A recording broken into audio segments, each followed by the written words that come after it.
Here we go. The NFL season begins this week, and I am back. I am Mike Gill. This is the Sports Bash live on 97.3 ESPN and, of course, the free mobile app. Check us out live video, YouTube and Twitter. What's going on? After feels like I've been away for about a month. Football is back. It starts on Thursday night. You can hear the game right here on 97.3 ESPN. We've got Eagles and Falcons this Sunday at 1 o'clock. Holy mackerel!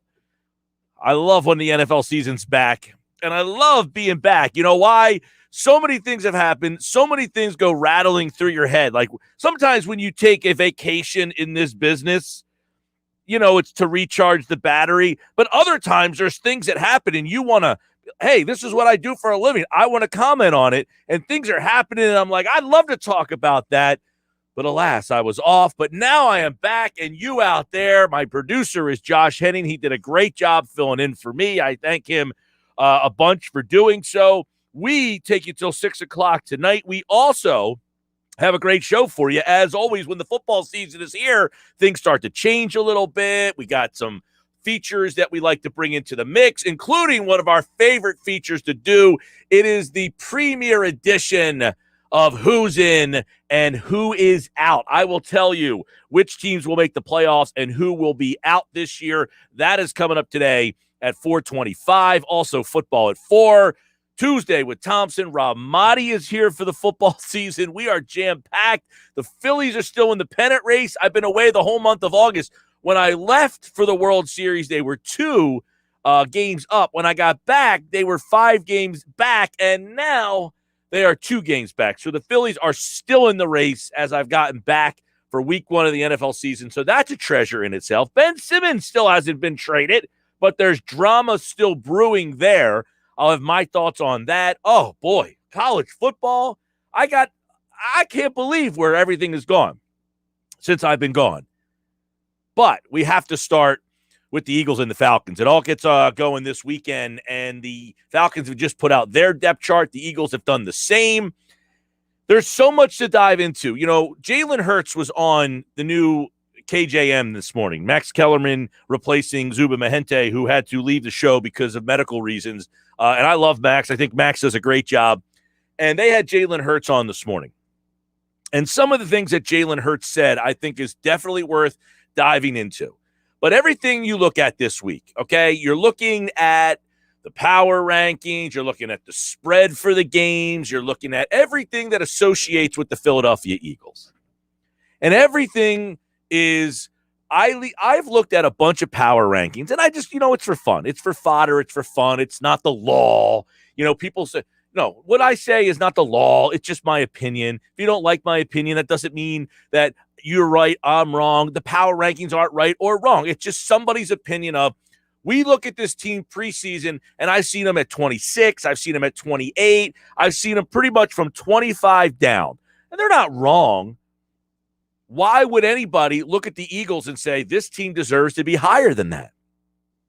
But you are truly going out on a limb if you think the Eagles are going to be better than 25th, 26th, 27th. They are, by all accounts, a bottom-tier team by many.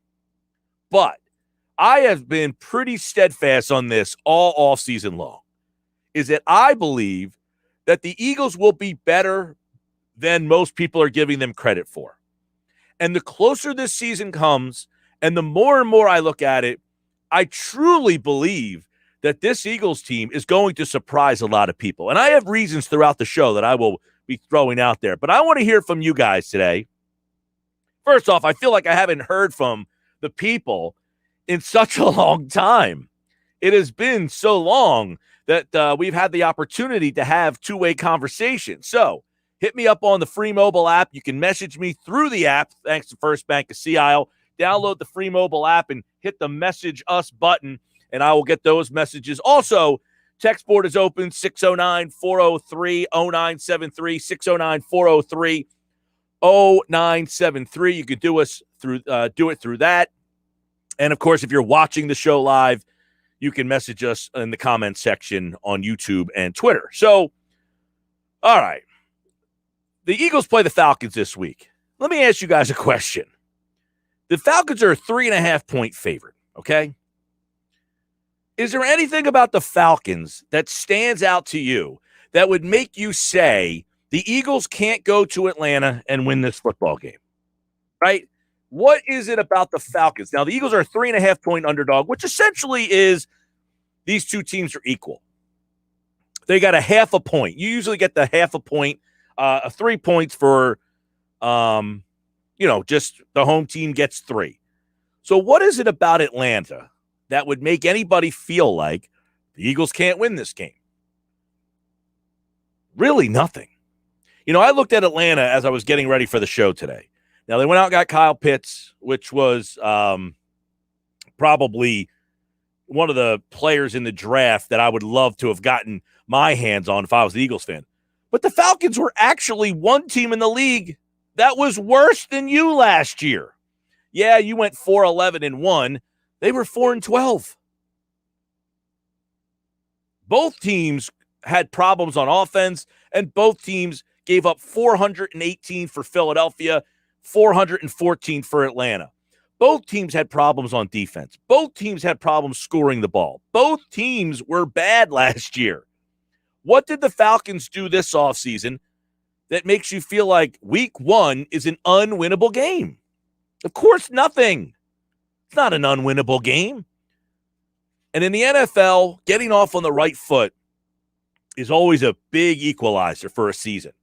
You get that first win, it doesn't mean you're going to make the playoffs. But I think for this Eagles team to get that first win in the NFC East, if you can just steal one on the road to start things off, these two teams, Philadelphia and Atlanta, they played, I got to say, it was the year after the Eagles beat the Falcons in the NFC Divisional round, I think it was, right? The Eagles won that game. They beat the Falcons. It was that close game at Lincoln Financial Field. And I remember, I'm pretty sure, Josh, can you quote me on this or make sure that I'm the Eagles played the Falcons in the first game like 2 years ago, right? After the Super Bowl. Okay, I was right. Correct. And I remember that year. Now, keep in mind, the Eagles and the Falcons had both gone to the playoffs. The Eagles beat the Falcons in a really close game at Lincoln Financial Field. Now, if you remember, the Falcons had gone to the Super Bowl the year before. They lost the game to New England when they were winning that game. What was it, 28-3 or something like that? And they blew that game. So they had a Super Bowl team that lost the next year. You thought that the Falcons were going to be a Super Bowl contender just like the Eagles. And that game, I remember coming on the air and saying, this game is so important because these two teams are playing for home field advantage throughout the playoff. They both had Super Bowl aspirations. Now, this is different. These two teams do not have Super Bowl aspirations. These two teams are not playing for home field. But to get a win for one of these teams, Philadelphia or Atlanta, look at the divisions they're in. The NFC East, way up for grabs. You got to steal and stack wins on the road in this league wherever you can get them. And if I can get one in Atlanta, that means I've got a pretty good opportunity to feel good about myself because I feel pretty good about Dallas not having a good week 1. Right? They're playing Tampa Bay on the road. New York's playing at home against Denver. And then you got the Washington football team who is playing the Chargers at home. So you want to be able to stack a win on the road. If you can get a road win in the NFL, that's one of the things I thought about with this game is Philadelphia, underdog. Can they get a underdog road win to start things off when everybody's really questioning this team? It's really such a different scenario that they played the Falcons a couple of years ago when both those teams, one won the Super Bowl, the other one was coming off of a Super Bowl, and now here they are, both coming off 4-win seasons. It's pretty magical to think, or not magical is not the right word, pretty unbelievable to think about where these two teams have kind of landed. But what has Atlanta done? They've changed the coach. Philadelphia changed the coach. Philadelphia changed their quarterback. Atlanta's going with Matt Ryan. He's the guy, 36 years old now. They don't have Julio Jones anymore. It's going to be really Calvin Ridley, Kyle Pitts, who is going to be a very fun tight end or weapon or whatever you want to call him to watch. They don't have much of a running game to speak of with Mike Davis and Wayne Gallman. You know, this is a team that I think is going to take maybe a step back offensively without the explosive plays of Julio Jones and without the running game that they've had in the past with Devonta Freeman. But how they use Pitts, I think, will be interesting. Their offensive line has always kind of been kind of sketchy. Defensively, they were atrocious last year. It's essentially the last couple of seasons for Atlanta. They've been a horrible defensive team. So it's a very interesting, intriguing week one matchup when you take a look at this thing. You look at the NFC South, right? We're talking about stacking wins up. Atlanta's in a division where Tampa Bay is the defending Super Bowl champion. But after them, New Orleans might take a step back without Drew Brees. We'll see what happens there. Carolina is certainly a team that doesn't have a lot of high expectations. And then you've got Atlanta. Think about the NFC West. All four teams can make basically a case to win that division. All four teams can make a case to be a playoff team. All four teams can have a case to possibly be a Super Bowl contender. All four teams can't make the playoffs in the NFC West. And I think if you look at it right now, most people would say you're going to get a division winner in the East, North, and South, and you might get three teams in the West. We'll do who's in, who's out coming up a little later. But this game, you start to take a look early. All right. Well, we don't know a whole heck of a lot about Philadelphia. They didn't play a whole heck of a lot in the preseason. So what excites us about this team? Well, there's a couple things that I like. One, Devonta Smith gives you a wide receiver that finally you think can be a playmaker. You haven't had that really in quite some time. Yeah, you had Deshaun Jackson, but he was never healthy. You had Alshon Jeffrey, but he's a different kind of wide receiver. He's not a playmaking wide receiver. He was more of the steady Eddie wide receiver. When was the last time the Eagles had a player build like Devonta Smith? A guy that is built to be a number one wide receiver. Hasn't been for, seriously, when are we talking back? When are we looking back to? Most of us have grown up, the Eagles, I guess Terrell Owens? Is that how far back we're going? The Eagles depth chart today, by the way, has been released, the week one depth chart, and they have finally, and they named Jordan Mailata the starter about over the weekend, but he is now the starting left tackle. The offensive line, Mailata, Seumalo, Kelsey, Brooks, Johnson. Hey, right there. You got those guys to week one healthy. That's a win. Because last year, when you went into week number one, those guys weren't healthy. You did not have a left tackle. Your left tackle, who admittedly was a wild card in Andre Dillard, he was hurt. Brandon Brooks did not make it to the opener last year. He was hurt. If memory serves me, I don't think Lane Johnson played in the opener last year. They played Washington in week one, and Lane Johnson did not play in that game. You had Nate Herbig, and I believe Jack Driscoll started that game. So your offensive line on Sunday is going to be Lane Johnson, Brandon Brooks, Jason Kelsey, Isaac Seumalo, and Jordan Mailata. You can make an argument that every NFL team in the league would say, I would switch offensive lines with you. Fair to say or unfair? So Philadelphia already has a huge advantage over what they did last year on opening day. They got their offensive line, barring anything happening this week in practice, to the finish line. And that's what this preseason was about. What's the preseason about? They got to play in the preseason, yada, yada. No, they got to get to the finish line, right? They got to get to the finish line healthy, and that's what they accomplished. So kudos there. That's already a win. Those five guys, you're looking pretty solid. By the way, the backup line is listed as Andre Dillard, Nate Herbig. Landon Dickerson is listed as the backup center. Nate Herbig, and Brett Toth. They are your backups. At wide receiver, Devonta Smith, clear upgrade over everybody you had last year. We hope. Also, listed as the starter, Jalen Reagor and Quez Watkins. So Watkins is the starting wide receiver over Greg Ward. I don't want to say that's a huge surprise because that was really implied. But if I told you at the beginning of training camp that Quez Watkins was going to beat out Greg Ward, you probably wouldn't accept that. But it shows you that the coaching staff has also bought into what everybody else has said. Anthony Harris was on our show about 2 weeks ago. What did he say? I said, which wide receiver, which offensive player has stood out to you every day in camp? And he said, Quez Watkins. When Fletcher Cox was asked about which player stood out to him the most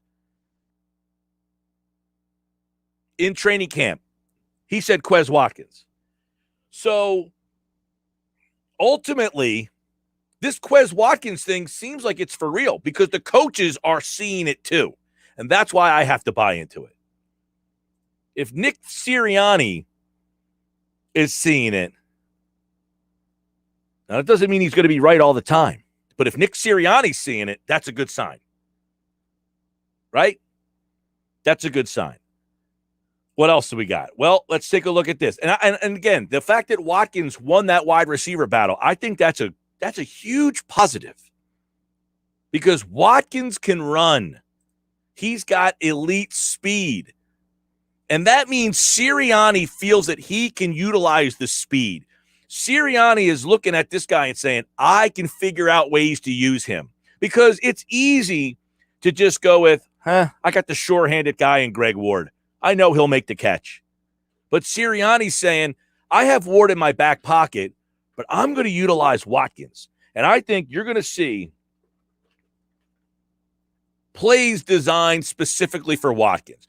Jet sweeps, bubble screens. We saw it against the Steelers in that preseason game. Quez Watkins, he's going to be I think anyway, I don't want to say a huge part of the offense. I don't think he's going to get a lot of targets.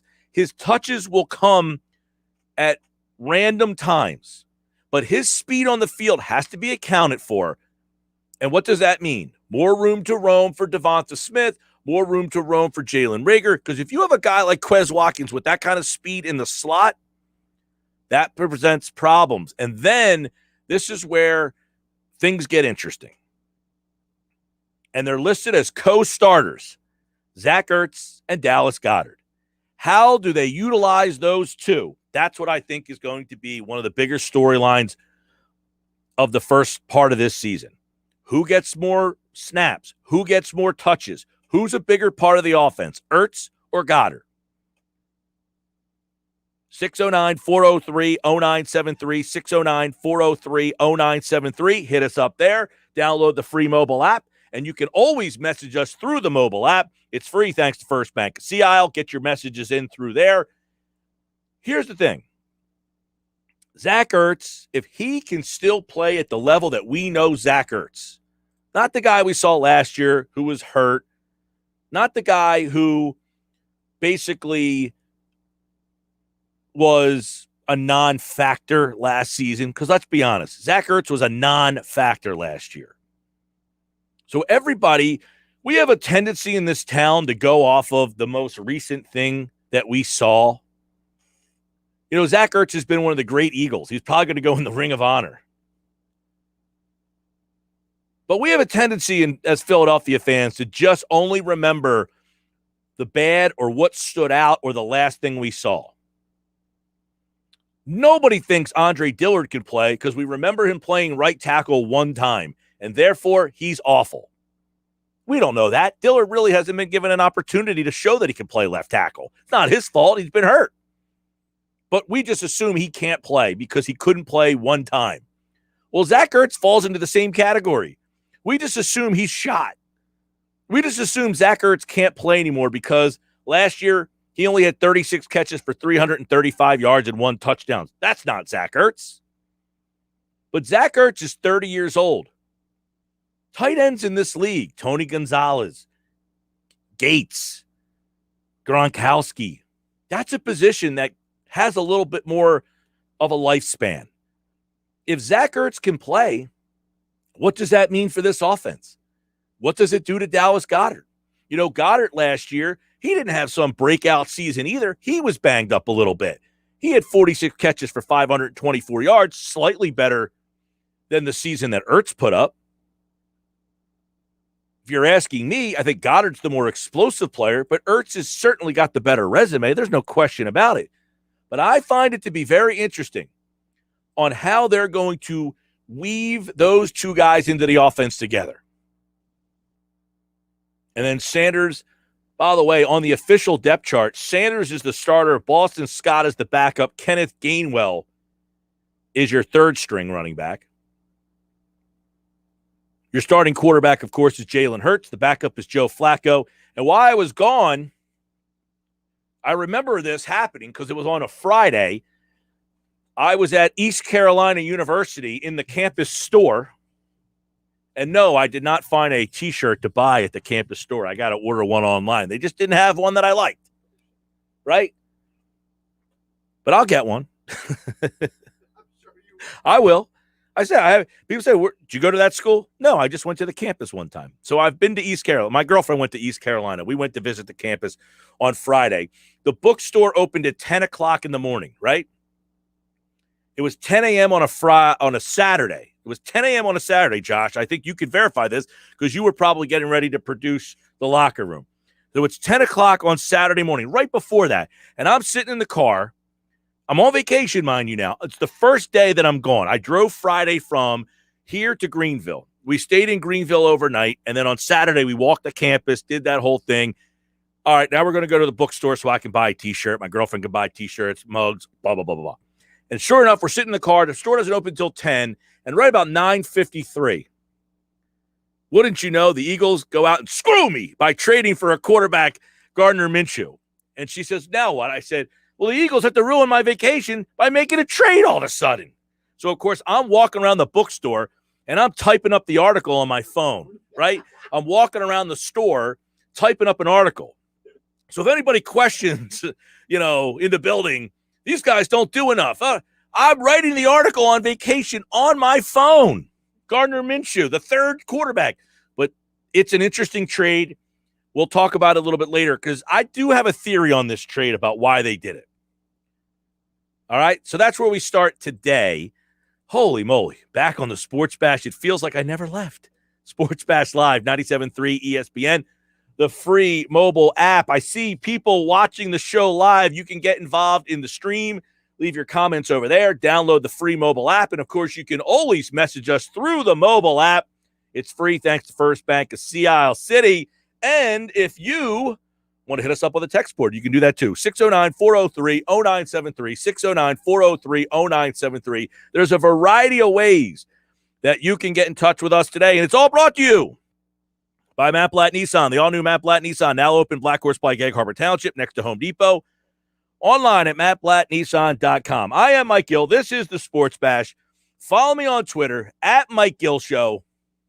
When we come back, I will look at the defensive side of the ball for the Eagles, their depth chart, plus Jalen Hurts. Some interesting comments today. If you missed the interview with KJM, Max Kellerman, the new morning show host, we'll have those cuts for you coming up a little bit later on the show. Plus Frank Close's Phillies mailbag, as the Phillies still in this thing, baby. We got a pennant race in Philadelphia. I hope it lasts all the way to the end of the season. I'll have my thoughts on it. I'm Mike Gill. You out there. It's a Tuesday edition of the Sports Bash.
All right, 229. I'm Mike Gill at Mike Gill Show. Download the free mobile app. Message us through the app. Thanks to First Back of CIO.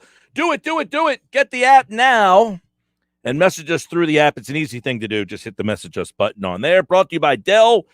For your small business needs, call a Dell Technology Advisor today, 877-ASK-DELL, 877-ASK-DELL. On a Tuesday, we start with the Eagles. We roll with the Eagles. We do have Phillies coming up in about 10 minutes from now.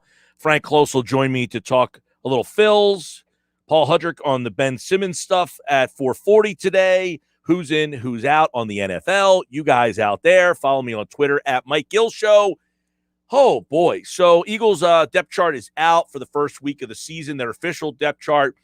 We gave you the offensive side of the ball. Defense, nothing crazy. Brandon Graham, Javon Hargrave, Fletcher Cox, Derek Barnett, and Josh Sweat are listed as the co-starters at defensive end on the one side of the ball. So I think you're going to see Sweat get a lot more playing time. Ryan Kerrigan, by the way, is listed as the backup to Brandon Graham on the other side of the ball. The tackles, Milton Williams and Hassan Ridgeway behind Hargrave and Fletcher. So you got Milton Williams, I think, is going to have an interesting role in this team. This is interesting. The linebacking spot, Jannard Avery is still the starting Sam. Mike is Wilson. The Mike linebacker is Eric Wilson. And the Will linebacker is Alex Singleton. So how much of a role will Avery have? The backup to him is Patrick Johnson. Behind Wilson is TJ Edwards and Sean Bradley. Davion Taylor is in there at the Will. So you've got that. Over at the corners, it's Nelson and Slay. I like that right there. McPherson is listed as the backup at both spots there. The nickel is Avante Maddox. And at safety, it's Rodney McLeod and Anthony Harris, backed up by Kayvon Wallace and Marcus Epps. So really not a lot of surprises on the defensive side of the ball. I guess the one surprise would be, if you're looking for a surprise, not really, it's the fact that they have co-starters listed at the defensive end. I don't know what happened to Josiah Scott. Did he not make the team? Andre Shashori is listed as the backup nickel. So I don't know. I must have missed that transaction, maybe why I was gone, because I thought Scott made the initial 53. But I do not see him listed on this list on the depth chart. The other spots that are interesting, I guess, is the punt returner is Rieger, and the kick returner is Gainwell. So Gainwell has a role in that spot too. So there's your defense. Now, here's the thing with the defense. All right. This defense can go one of two ways. On paper, it's a better defense than last year. No question about it. Slay and Nelson are way better than what they had. Slay last year was good. He wasn't exceptional.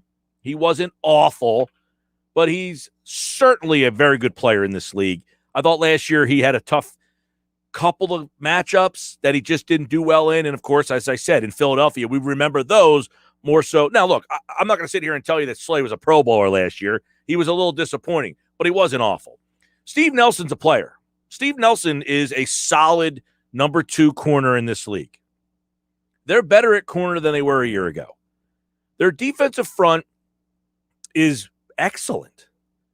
Graham, Hargrave, Fletcher Cox, Derek Barnett, Josh Sweat, Ryan Kerrigan. That's an excellent group. Their safety spot with McLeod and Harris, it's very good. Here's the issue. And their linebacking spot should be better than it was. Last year, early in the year, Nate Gary's an unplayable player. And he played way too much last year. He is unplayable in the NFL. But with Wilson and Singleton, you have two professional, much like Steve Nelson. You are much more competitive than you were a season ago on defense. Here's the issue on defense that I have. You have a lot of older guys. You are relying on a lot of older guys. Their defense, if they can hold up, pretty good. But age is an issue. Graham, when does he break down? Fletcher Cox, when does he break down? McLeod, coming off a major injury. Slay, I'm a little worried at 30, does he have the injury bug that starts to get him a little bit? Kerrigan's another guy who, was older. They have a lot of talent on the defensive side of the ball, but it's older talent. Their better players are older. On offense, it's a little different. It's their offensive line that's the older guys. The skill position players are the young bucks. Smith, rookie. Rager, second year. Watkins, second year. Sanders, third year. Ertz, second year. It's the skill guys that are the young guys. The older guys are your offensive linemen. On defense, it's a little different. The nuts and bolts of this defense are the older guys. Your best players on defense are your older guys. So that's where my concern on the defensive side of the ball kind of lies. Is can they get this defense to play for 16 or 17 weeks now? Can they get this defense to play at such a high level? Because they're going to need it. I think their offense is going to be explosive at times, but I think it's going to be inconsistent because of the youth. I think you're going to see some games where their offense really shines, and it looks like they're clicking. I think you're going to see some weeks where the offense looks like a bunch of young kids. And you're scratching your head as to what happened to the team that we saw 2 weeks ago. Well, they're a bunch of young guys, and they're inconsistent. Defensively, if they can stay healthy on that side of the ball, I think their defense could be pretty good. But they got to stay healthy. That's the big caveat in all this stuff. 609-403-0973, 609-403-0973. It is the Sports Bash Live on 97.3 ESPN and the free mobile app. Don't forget, you can download the free mobile app. You can message us through the app. We'll do that a lot during the football season. Make sure you have the app because during the football season, you are going to need the app for a chance to do a lot of great stuff this football season. We have details on that kind of stuff coming up later on in the week or later on in the month. We'll have some information on some of the promotions we'll have coming back with now opportunities for you to get out and see us live. On Thursday, we will be live, Chickies and Pete's, Atlantic City. The first time the Sports Bash has been out on location in a while. We have not been out in a while because of the whole COVID situation. Last year, we did no Chickies and Pete's. But we're back at Chickies this Thursday, and you can be there. Stop on out and see the Sports Bash Live this Thursday, 97.3 ESPN. All right, when we come back, when I was gone, the Phillies seemed to be out of it, but they started to turn things around again. What has happened in the turnaround? And down the stretch they come. Can they get the wild card? Can they get the division? Frank's Phillies mailbag is coming up next.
All right, Mike Gill with you, Sports Bash 97.3 ESPN. I feel like I haven't seen or talked to Frank Close in some time, but there he is. He is back. I am back. This is the Sports Bash. The Phillies mailbag is open, answering your Phillies questions. Frank Close is here. He'll answer your questions, of course, throughout this pennant race, Frank, which when I left, they were like 5 games out, and now they are in both the National League East race and the wild card race. So, Frank, let's get your opinion on, do they have a shot to be in the wild card, or is their best shot still in the National League East? I still think their best shot's the NL East. If you look at Atlanta, you look at Atlanta's schedule, Atlanta still has some holes. Now, a lot of things have been going right for the Braves, particularly when they acquired Adam Duvall. They remade their entire outfield. If you think about it, adding Peterson and Jorge Soler, they were off to a tremendous start when they first went to Atlanta. They cooled off a little bit. Perhaps the league is getting to see them a little bit more and taking them a little bit more seriously than they did before.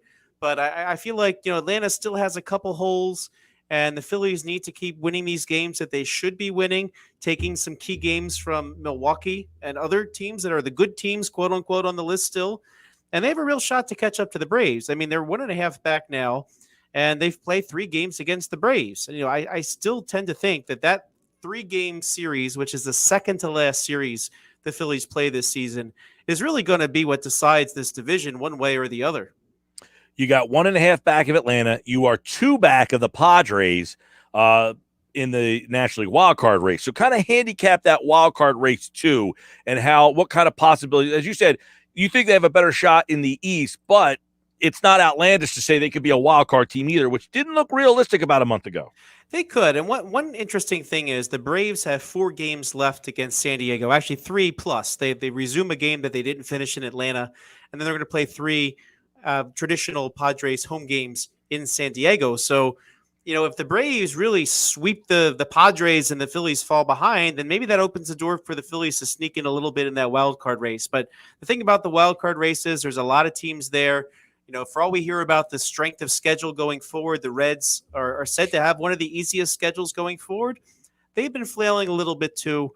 The wild card is not the same kind of consolation prize it used to be, because you get that 1-game playoff against the Dodgers or the Giants, which is no cup of tea, and you're kind of fighting to get into the playoffs more than you are in the playoffs. So besides the fact the Phillies could, I guess, supposedly end up in that wild card spot, I think the best thing is to stay focused on this division. That's the true path to the playoffs. And again, with other teams hanging around, you just can't really count on that wild card, in my opinion. Yeah, that's a great point you make, too, because if you get that wild card, it might feel good for a day, but it's going to be a frivolous honor, most likely, if you get into a 1-game playoff, especially the way the Phillies, Frank, kind of remade their rotation to try to get Wheeler to pitch multiple times if needed down that stretch. There could be a possibility that he needs to go in Miami that final game of the year to get them into the playoffs, and then he's not available to pitch in a 1-game playoff. Correct, and you're probably looking at Aaron Nola, the way that things kind of shape up. So if the Phillies make the playoffs and they have to use Zach Wheeler on that final game of the season, the playoff rotation likely begins with Aaron Nola. So, and we know that Aaron Nola has been kind of up and down. So you don't know if that's a good thing or not. Now, let me ask you this. In your opinion, and obviously they wouldn't say this, but in your opinion, if Gibson pitches better than Nola down the stretch here, would they think about using Gibson instead of Nola? The way the rotation's lined up, I think that they have to use Nola first. Okay. But I think what would have to happen is the Phillies somehow clinch early and they can set up the rotation the way they want to or play matchups. But I just think that the way that they are right now and the way that things lay out, they're just going to have to pitch Gibson after Nola. So I don't really think that that's an option. But certainly you could say by merit, Gibson has deserved it a little bit more than Nola, and he might be the better chance to win right now, quite honestly. Yep, I mean, he's done a really good job since he has come over here. Frank Close covers the Phillies, 97.3 ESPN.com. Let's get into the Phillies mailbag, answering your questions from this week. And first question comes from Kevin. He wants to know about Bailey Falter. What's his long-term, more of a starter, or is he going to be that long man? Well, I think, unfortunately, that the way that this year played out, Falter really can't be counted on as a starting pitching option heading into next year. He contracted COVID at a pretty tough time. He was about to be named the 5th starter over Vince Velasquez, it sounded like, and Dave Dombrowski admitted as such. And that's when he came down with his COVID infection. And you know what? This is a tough game. You don't get many chances. And that may have been his one chance. He ended up getting a really bad case of COVID, missed a lot of time. And right now, he's only pitched no more than like 20-some pitches at this point. It's very unlikely to see him stretched out for the rest of this season, and less of a chance for him to make an impression to the Phillies to say, hey, I deserve to be considered for a starting spot going into next year. Now, what could happen is, depending on how they set up this rotation going into next year, they could put a few guys to compete for one spot. They like those competitions, even though some people might not have the same kind of chance, and give him the chance to prove himself. But as of now, in terms of who is signed for next year, you have Zach Wheeler, Aaron Nola, Kyle Gibson, Ranger Suarez, Zach Eflin. You don't really have a visible open spot in that rotation. So I think he's going to have to go to spring training either as a guy maybe sort of competing for a job if something opens, or he's going to probably have to take a long man type role and try to show that they can do what they did with Ranger Suarez this year, is that when you have a hole in the rotation, try to plug it internally. So that's going to be a lot harder for him to make that case, given the fact that he missed all this time. All right, he's an interesting one. Obviously, what happened to Velasquez though? Where is he? Is he still out, hurt? I mean, I know he's not on the. I know he's not on the major league roster, but is he anywhere? Yeah, you'll see him soon. He's been in Lehigh Valley most recently. I think they're going to try to pitch him every 5 days. So his last rehab start might be set. See, the minor leagues had all messed up. They had to shut down Reading for a couple days due to a COVID issue. So I don't know if they were going to send him to Reading today because the Iron Pigs are away. So we'll see. Maybe he's with the Iron Pigs. I forget where they are in the road. I think they're in Worcester, Massachusetts. Maybe he'll pitch there. Maybe the COVID situation in Reading threw everything off. But he was getting close to return to the major leagues, and it's not really clear how they're going to use him. But right now the Phillies are rolling with a bullpen game every 5th day. So maybe Velasquez would take part in that. What do you think about that? I think it's the only option they have right now. I mean, Matt Moore wasn't getting the job done. They really don't have anybody else to turn to. Zach Eflin's not going to make it back. So, I think they're just trying to do their best with playing matchups against the opponent they have out of the bullpen. And now here's the thing. I will say this.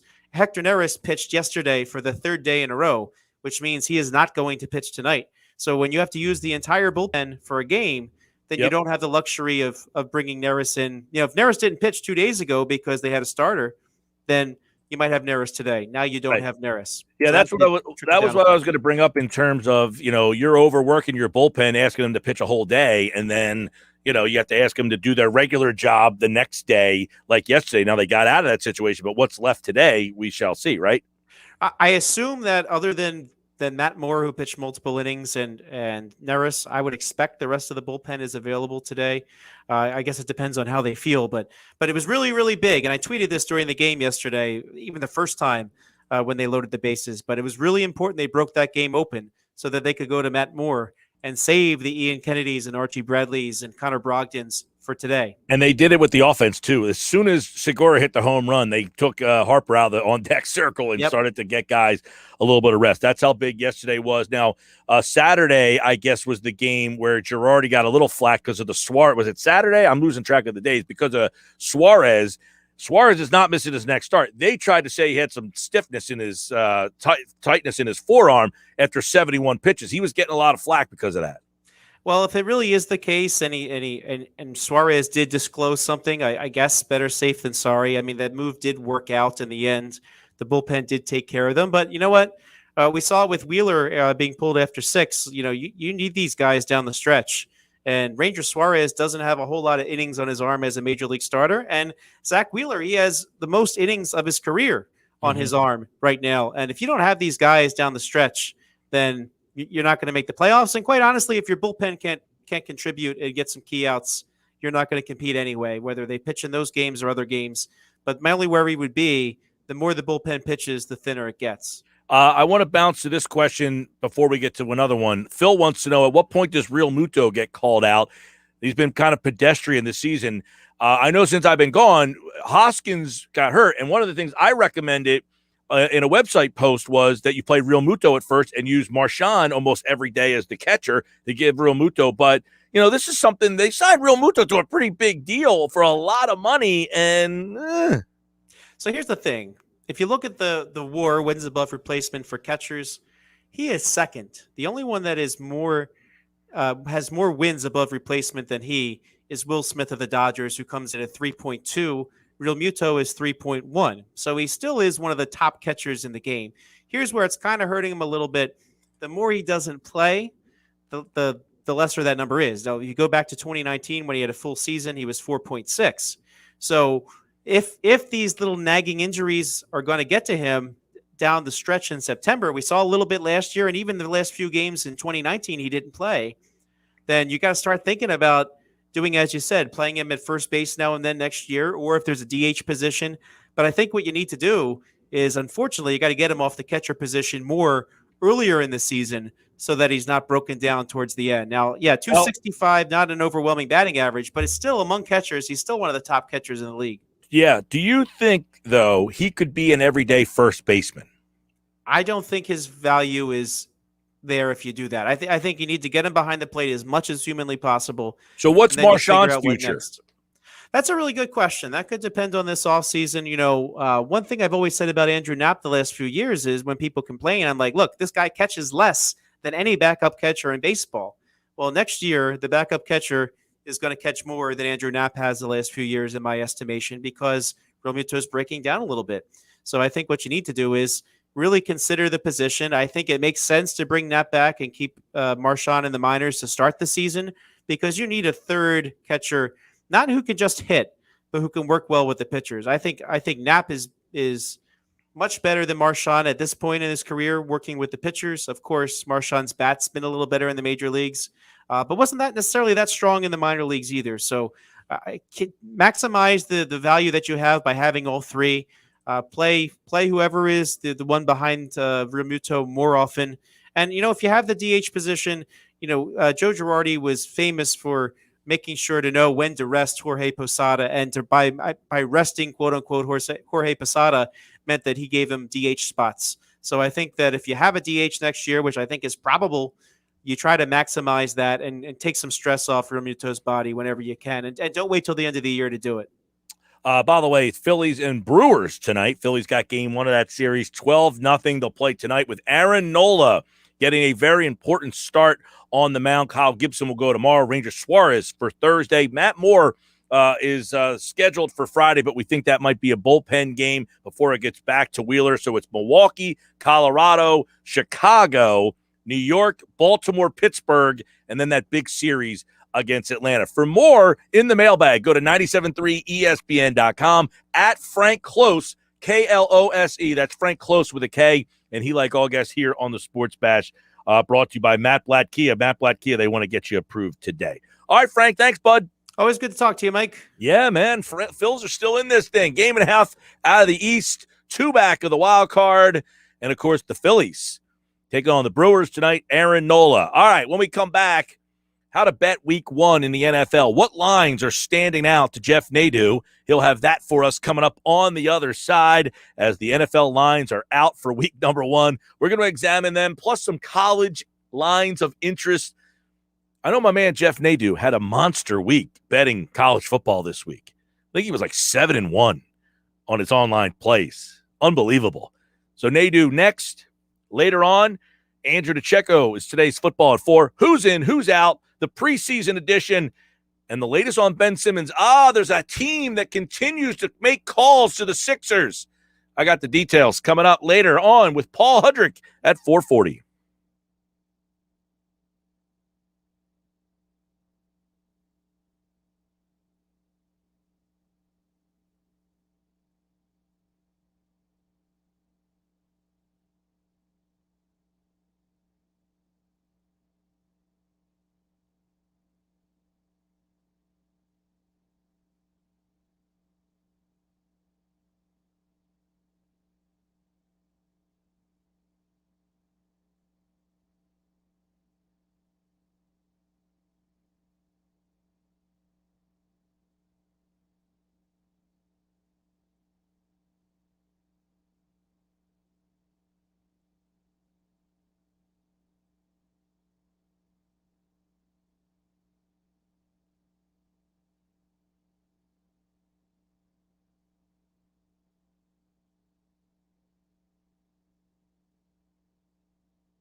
This is the Sports Bash with Mike Gill on 97.3 ESPN. Now, live inside the Matt Black Kia Studios, here's Mike Gill. Just after 3, Sports Bash coming at you on a Tuesday. I'm Mike Gill, at Mike Gill Show on Twitter. Give me a follow over there. And, of course, the NFL season is back Thursday night. We have it for you live here on 97.3 ESPN. It is the Bucs and the Cowboys. We got you covered Thursdays, Sundays, and Monday Night Football, Eagles football, and Jeff Nadu is here. He is back. No, he's been here. I have not.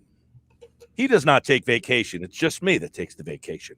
Although I know he's got a lot of things going on. He'll tell you a little bit more about where you can find him at Jeff Nadu on Twitter. And if you were following Jeff Nadu on Twitter, tell the people, Jeff, you were winning them some money this week. Yes, I did. Thanks for having me on, Mike. I had a very good week. 7-1. I had one loser, but it was a good one. Good week. Very happy with how it all worked out. I was seeing the board pretty well, and you like when those things happen. But look, 1 week is 1 week. You're happy for a day or so, and then you got to move on because this week it's different. You got NFL thrown in now. It's really just about doing the same processes, kind of going through what I do, and being confident and everything. I know. Well, Jeff is going to join us on Tuesdays and Thursdays for the football season. So we're going to get a little bit more from Jeff later on in the week. But let's look at the Thursday game because that's what everybody is squarely looking at to start things off. So let's kind of get a couple of little nuggets from you as that game opened at 6.5, Jeff. It's now up to 8. If you're on DraftKings, BetMGM, FanDuel has it 7.5, but up to 8 all of a sudden. Give me a read there.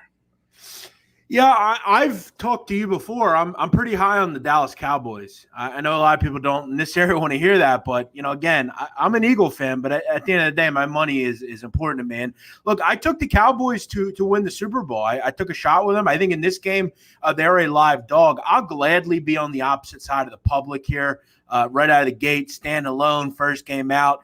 I'll take more than a touchdown. I'll gladly be interested. I think Dallas, you can make the case, has a top 2-3 offense in the NFL when they're fully healthy. And, Dakota Prescott is all of a sudden ready to go.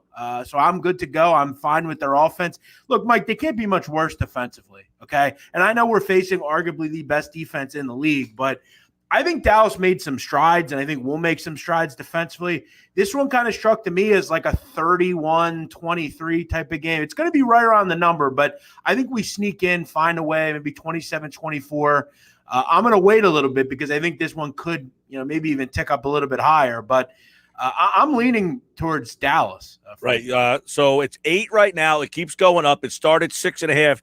That thing keeps going up a little bit. You're right. A lot of the public probably jumping on Tampa Bay at home to start the season. You're saying hold off a little bit, wait for Dallas, and maybe get that thing at 8.5, even up to 9 as we get closer to Thursday. All right. Well, and I think the only thing that, and even if the number goes down, I mean, that would mean, you're still getting above 7, which is where I want to be in this game. I'm good with that. I want to get the opening line on Philadelphia and Atlanta. Start at 3.5. It's 3 some places, but it's kind of holding steady there. What does that say about Philly as a road dog? Yeah, I mean, I think this is pretty much telling you that the game's a toss-up.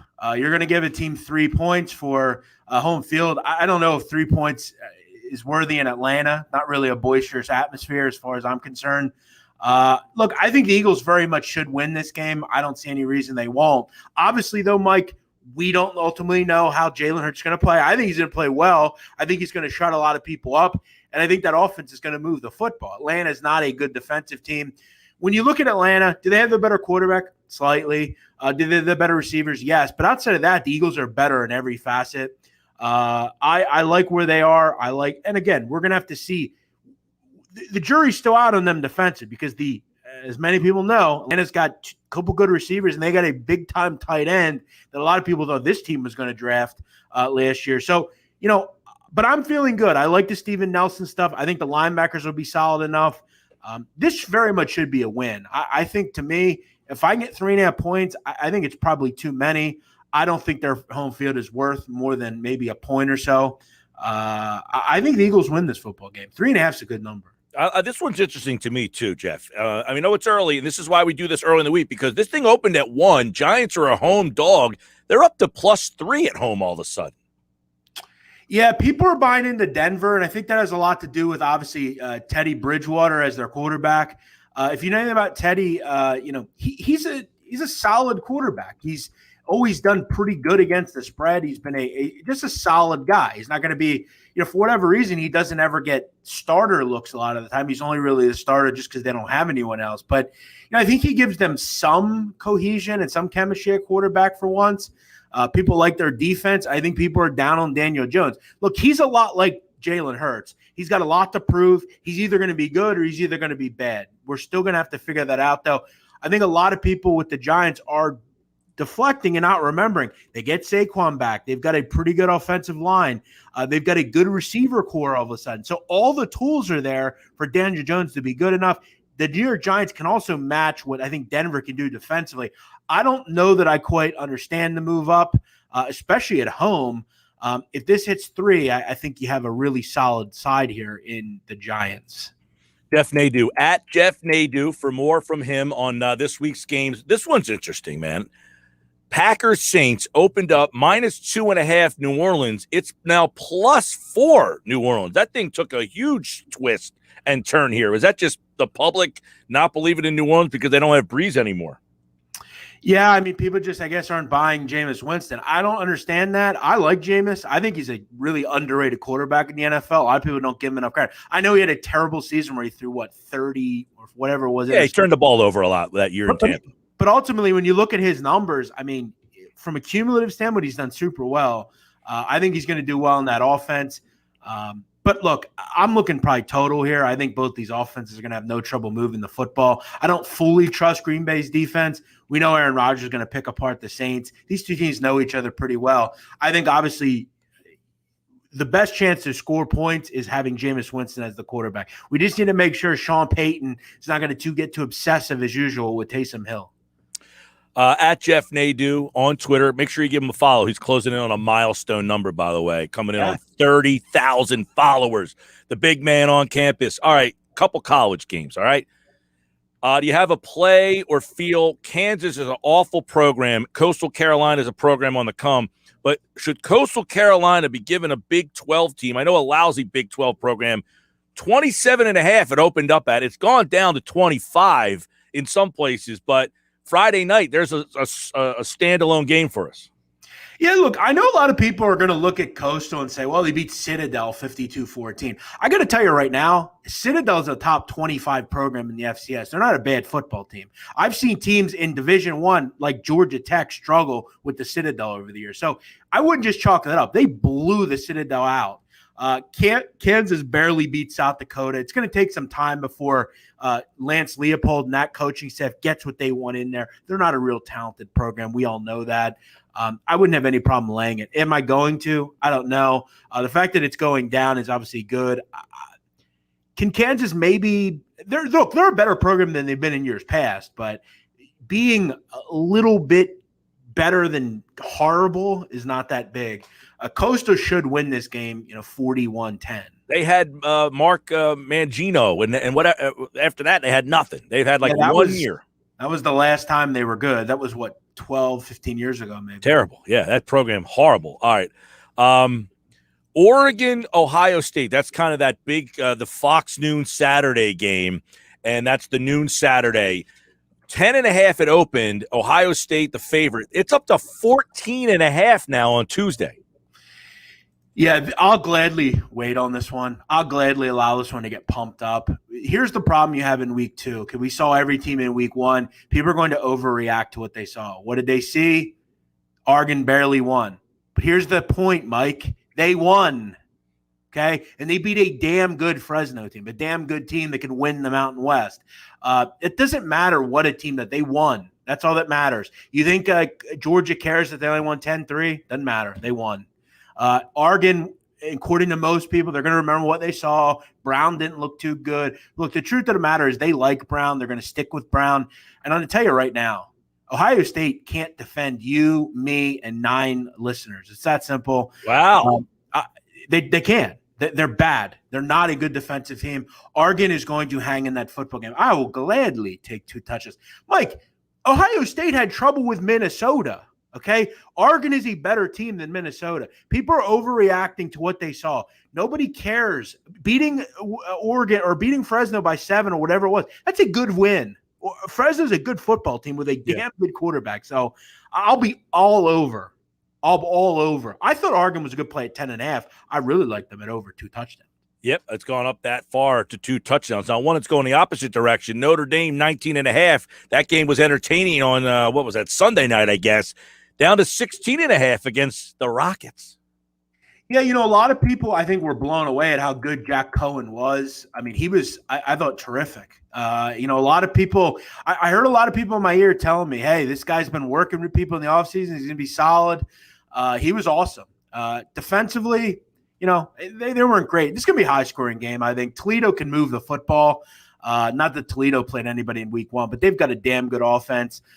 Jason Candle's a good coach. So I would firmly believe that'll be a higher-scoring game, but not one I really looked at. I don't really love when Notre Dame plays these, like, mid-tier MAC type of teams. Just don't have much interest. It's a win for them. I think that's all they really care about. They have bigger fish to fry with a tough schedule.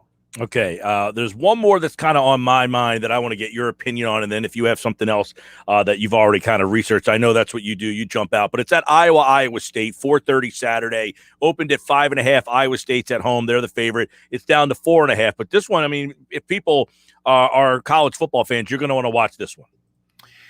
Yeah, I mean, again, a lot of people look at week 1 and say, wow, what was Iowa State up to? That was dreadful. Well, look, Northern Iowa always plays them tough. That's a big rivalry. That's a Northern Iowa team that's very good in the FCS as well. A lot of people, we overreact with how good Iowa is. They're not. Indiana's just overvalued. A lot of people believe that. Penix, I don't think, is fully healthy. It's going to be a great game. I think it's going to be a real dogfight. I think it's probably first to 24 wins. But I think for me, I'm looking at a guy like Brock Purdy and Breece Hall, and I think some of the talent they have, I think they have the better coach. I would be more invested in Iowa State, especially with the fact that I think this is one team that didn't look good and people are going to overreact again. For me, I feel like Iowa State wins this one by a touchdown or so. I think Iowa's good, but they're never a team that I think can really compete with the really good teams in college football. I think Iowa State will be – they had this one circled. I don't think they really took much care about Northern Iowa. They won. That's all they cared about. All right. Jeff, is there a couple of college games or something this weekend that you're already early in on? Yeah, my favorite game, one of the games I'm looking forward to most on this card was Army, Western Kentucky. A lot of people don't care, but I do. Army, I thought, was absolutely terrific in week 1. They beat a good Georgia State team badly. And we know what Army does. They put the ball on the ground. They've got about 6 guys that are going to give you 20 yards or more on the ground. They've got a quarterback that just hands it off, and that's what he does. This Army offense is very good. And this Army defense, I think, up against a passer with the caliber of Bailey Zappi. I thought Bailey Zappi was probably the second or third best quarterback we saw this week. He was incredible against a really bad football team that they played. But I think this is going to be a fun game to watch. West Kentucky's not going to be out of it. I want to see if I get 7 with West Kentucky. I'll probably buy in. I'll also lean over. I think it's going to be a game where West Kentucky won't be able to stop Army on the ground. I don't know if West Kentucky Army doesn't see teams like them very often. So I think it's going to be a fun game to watch. I'll gladly be looking towards an over here. All right, at Jeff Nadu, tell the people where they can start finding more of your information and your plays. Of course, at Jeff Nadu on Twitter, you get some there, but you're going to be putting out a lot more for the football season. Yeah, so I'm on Patreon now, patreon.com/BMOC. You can find me there. I'm doing about 30 shows a month on Patreon. You guys know I spend a lot of time on this stuff. I'm going to give you the best breakdowns. Going to have good people on to talk about all this stuff. And, college basketball eventually will be there. Mike, listen, you know all about this. For whatever reason, and I'm not afraid to say it either, for whatever reason, I wasn't called this year to work anywhere, and I've always been someone that goes and does what they got to do. I'm content with where I'm at and doing my own things. The sit-down's been picked up. I'm going to be announcing that soon. I'm going to start making money there. So I'm very happy and content with where I'm at, and I appreciate you having me on. I also quickly want to say rest in peace to one of the greatest actors in the history of this country, Michael Kenneth Williams, a legend. You guys obviously down there know all about him with Chalky White and Boardwalk Empire. just a fantastic actor. I've heard nothing but good things about the kind of person he was. Let's stop looking about how he died. He died. Let the man rest. Rest in peace to the great Michael. Now, it's amazing that you said that, because I was just on vacation and we were talking about our favorite shows of all time, and The Wire is fully in my top 3, 100%. It is always, when this conversation comes up, when I saw that news, I mean, Omar was one of my favorite characters in the history of television. And when I saw that, it rocked me, dude. Yeah, I think it did to me as well. I was at a little barbecue, and my father and I love The Wire. We watch it all the time, and I told him, I've seen it 3 times, by the way. I've watched it from start to finish 3 times. Yeah, and I said to him, I said, Omar died. He said, I know he did. I watched the show. I said, no, he actually died. I couldn't believe it. I was blown away. Let me tell you, I was sitting having a conversation. We were talking about, we were with a couple of different people, and we said, hey, because I love going to Baltimore. And I said, hey, we got to go to Baltimore one weekend. And I said, you got to go walk around the Lexington Market, because right across the street is the scene where Omar dies. I was like, that's right across the street. It's not the greatest neighborhood in the world, but you got to go check out the Lexington Market. There's a fascinating thing you can do. I'd highly recommend it. Look, do it during the day. I wouldn't do it at night. But there's someone on Google Maps that's done a tour where he plots all the things. You can go see them all. I actually have done it before. It's pretty. The Wire tour, yeah. But it's just a really sad news. The good die young, Mike. I mean, we had James Gandolfini, 2 of the great characters ever. And Tony Soprano. Now, are you in on the Sopranos prequel? Yeah, I'll watch it. I don't need it, but I'll be involved for sure. I'm one that when you have a great show and a great work of art like The Wire or The Sopranos, I think you have a beginning, a middle, and an end. And I think you have to just end it. I don't necessarily need prequels or sequels. But I'm going to say one thing before we go, Mike. You trust my opinion, right? Depends on what it is. If it's Ben Simmons, no. Okay, but when it comes to TV, things like that. Yeah. And I don't want to say I said this obviously before this happened. I don't want to defame the man. Mike, I think we have a new leader in the clubhouse as far as in my rankings as the greatest TV show I've ever seen. Is that a tease? Are you putting that out on Twitter? No, I'm going to tell you right now. I already put it out. Have you ever seen Gomorrah? No. Mike, I'm going to tell you right now, and I'm going to tell your audience, if you enjoy mafia, the mob, that kind of thing, it is an absolute masterpiece. What's the platform? HBO Max. It was on Netflix. So it's an Italian TV show, okay? But I urge you, watch it in Italian. You got the subtitles. You'll get used to it after 10 minutes. Mike, this show is brilliant. All right. Season 1 is the greatest TV season I've ever seen. By the way, the tweet you put out about Snoop was the character. What's her real name? Felicia Pearson. Yeah. That tweet there, I did not know that they found her and wrote her into the show. I did not know that. Yeah, Michael Kenneth Williams found her at a Baltimore club. She had, as I tweeted, she did 6.5 years for second-degree murder. She sold heroin on the street. She was going the wrong way, got out at 18. She was in a juvenile spot. And, she just was randomly discovered. And they originally said to her, like, she was going to be an extra. And then she started speaking. And the creator of the show said, we're going to write you in a part. And she had a huge part. I think the best scene in the show, in the nail gun in the hardware store. Oh, yeah. Season 4. Someday I'll tell you the story about that I have. I don't know if you have time now, but I have a good story about that. All right. Well, Jeff Nadu back on Thursday. We'll do more NFL plays. We'll have some feel on the Thursday night game. Ask me about the Wire story then. I'll try to remember. Sounds good. Josh says he'll remind me. Now, on Thursday, I will be on location, so he'll have to remind me like through chat or something. What a surprise, Mike. You're out of the office again. Oh, no. Somebody actually paid for me to be out of the office, right? Kidding. Although the baseball team that I coached that won the World Series, we are being honored before the Phillies game Thursday night. No way. Good for you. Oh, kids will love that. That's a great thrill. That's awesome. Thrill of a lifetime. Unbelievable. We had a parade on Sunday. The parade went for about a half an hour. It was pretty crazy. Yep. Good for you. That's great. I'm glad to see you doing your part, Mike. Great work. Jeff Nadu, at Jeff Nadu. Follow him. Get him to 30,000 followers. Please do. Thanks, Mike. See you. There he goes. Jeff Nadu, who's back on Thursday. We're going to add him for the football season an extra day. So Tuesdays and Thursdays with Jeff right here on the Sports Bash Live. And he is brought to you by Prop Swap, where America buys and sells sports bets. Sell your sports bets and take your profit. Find out how at PropSwap.com or download the Prop Swap app today. I am Mike Gill. This is the Sports Bash. And you can download the free mobile app and take the show on the go and message us through the app. It's easy to do. Just tap on the app, hit the Message Us button, and you can message the Sports Bash from anywhere in the world. And check us out online always at 973ESPN.com/app to get the free mobile app. It's free thanks to First Bank of Sea Isle. The football season is here. We've got so much to dive into, including the first edition of Who's In, Who's Out. This is the preseason picks edition. Now,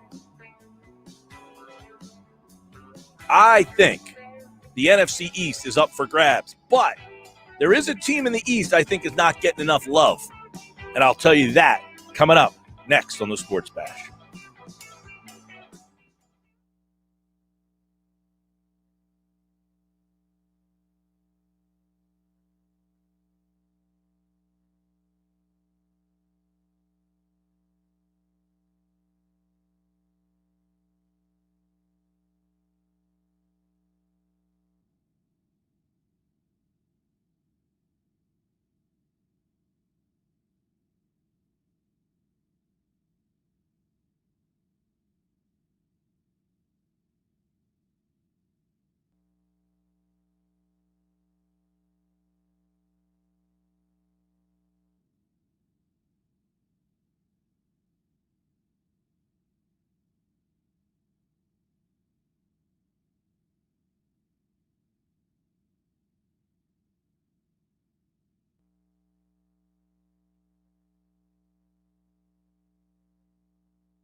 All right, Sports Bash Live, 97.3 ESPN, the free mobile app. You can download the app for free and hit the message us button.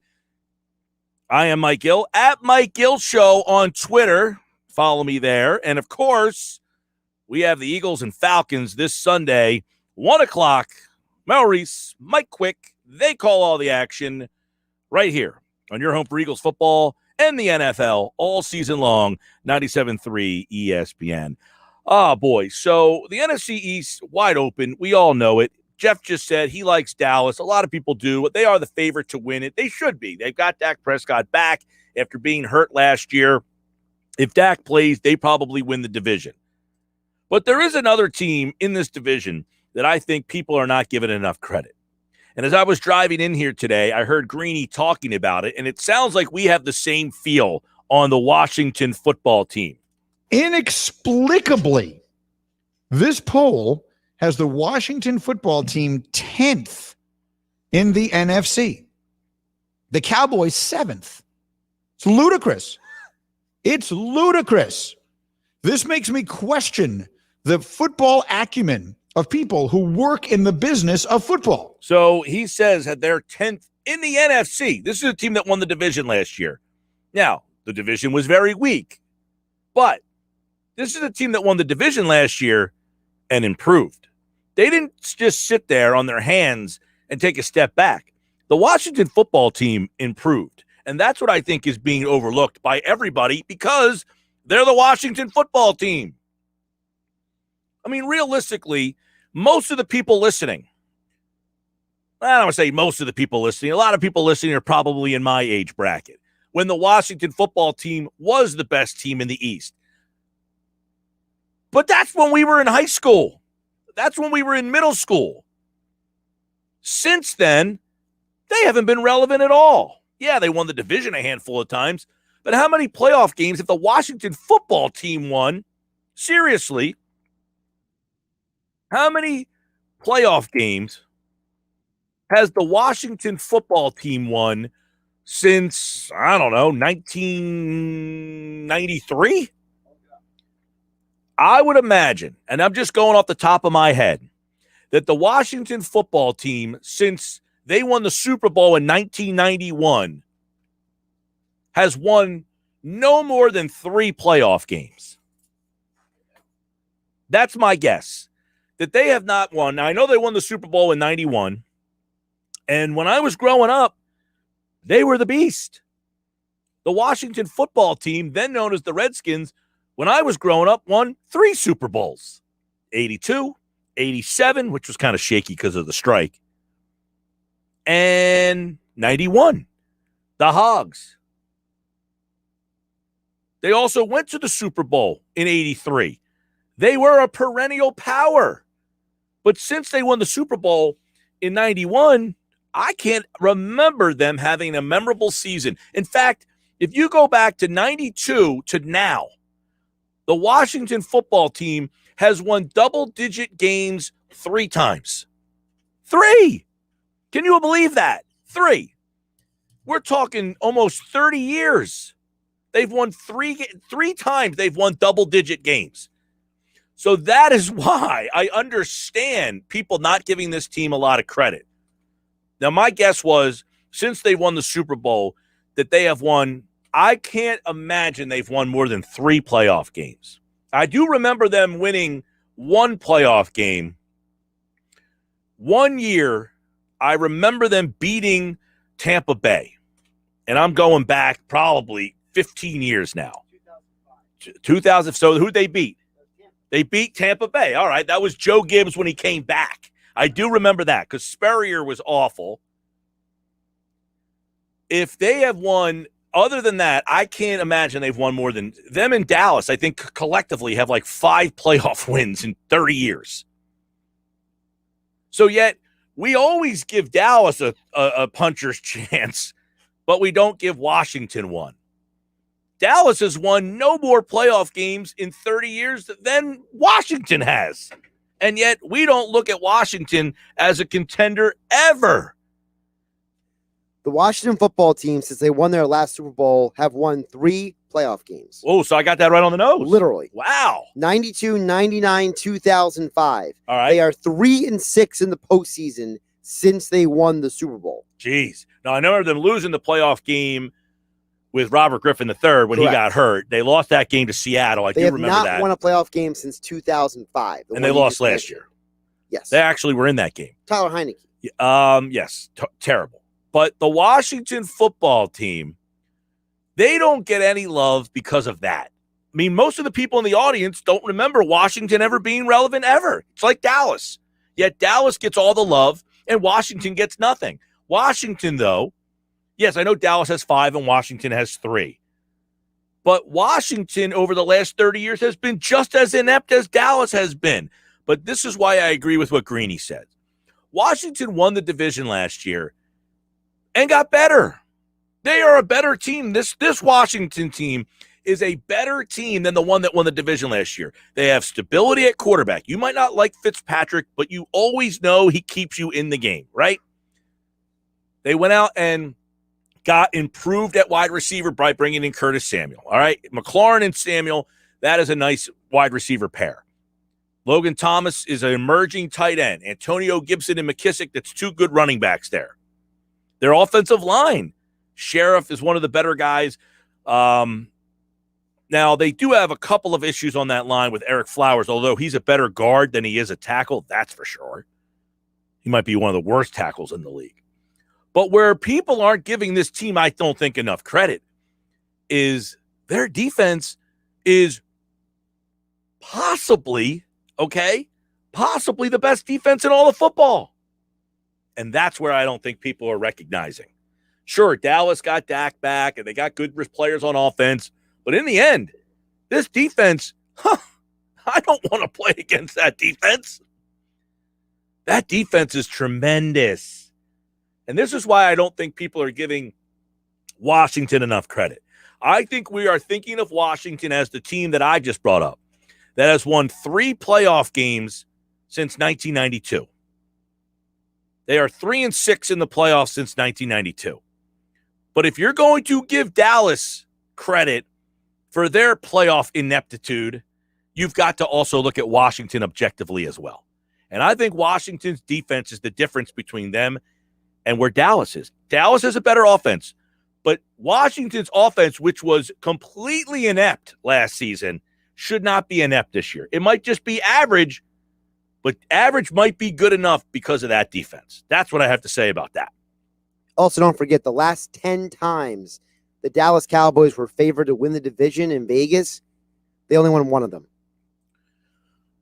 Really? That's according to Doug Kazarian of the Daily Wager. Well, Kazarian was on with you, Thursday last week? Yeah, last week. He does a good job. I like that. That's a nice little nugget there. They are a slight favorite to win this year. I think if you look at the NFC East futures, they're like plus 150. There is no favorite. But they are at least the quote unquote. Yes, exactly. I mean, there's no minus. There's no prohibitive favorite. Correct. There everybody you bet, you're making some decent money on. Right. Well, I was saying last week, Mike, that if you want to try prop swap, this is what you do. You place a wager on all 4 of those teams to win the division, and you place on all 4 teams to win the NFC West because they're all plus odds too. You take all 4 of those tickets, you throw them on the prop swap site, and you have a little fun with yourself. That sounds like a little risky business there, man. What, 8 wagers?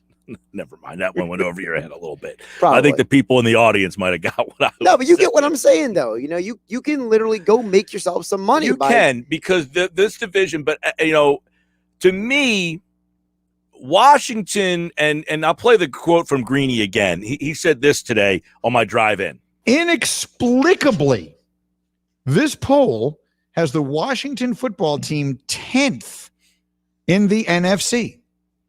The Cowboys 7th. It's ludicrous. It's ludicrous. This makes me question the football acumen of people who work in the business of football. Right. So they've got Washington 10th. They're saying there are 9 teams better than Washington in the NFC. Now, that being said, I have to say all 4 teams in the West are probably better than Washington. I probably would say if Washington is better than, let's see, Washington's better than Chicago, Detroit, probably Minnesota, Atlanta, Carolina, those 5, New York, Dallas. Dallas, to me, is the hype train. Correct. Can their defense rebound? We'll find out. But my point is, and I'm not a Dallas crusher in this conversation. I think Dallas is good enough to win the division. I think they're clearly significantly better with Dak. But my question is, I think Washington's offense has improved more than Dallas's defense. Dallas's defense is still a sieve. The only thing Dallas really did was change their coordinator and draft Micah Parsons. The majority of the defense is still Well, the their same. secondary is still a problem. Well, you could argue their secondary is the worst in the division.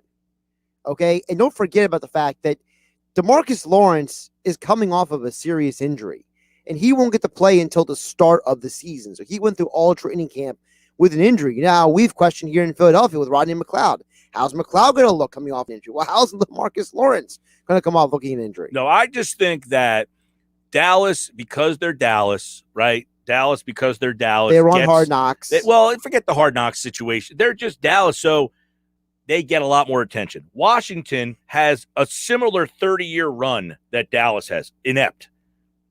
How many playoff? Okay, Washington has won 3 playoff games since 91. Now, Dallas has a Super Bowl in there because they won in back-to-backs. But after those Super Bowls, how many playoff games have they won? 4? I think it's either 4 or 5. Let me check. Right. So other than the fact that in 1993, the Dallas Cowboys won back-to-back Super Bowls, they haven't done anybody in their 30s. They've never been good. Right? Anybody who's in their 30s, they don't know the Cowboys to have any success. They and Washington are essentially, all right, so in 95, I say, 95. 93, they won the Super Bowl. 95, they won the Super Bowl. After that, 1, 2, 3, 4. They have 4 playoff wins. Since their last Super Bowl in 95, they have 4 playoff wins. They also have 1, 2, 3, 4, 5, 6, 7, 8, 9, 10 losses. They are 4-10 in the playoffs. So for whatever blockage you have for Washington, you should have the same blockage for Dallas, who hasn't won skedaddle since 1995.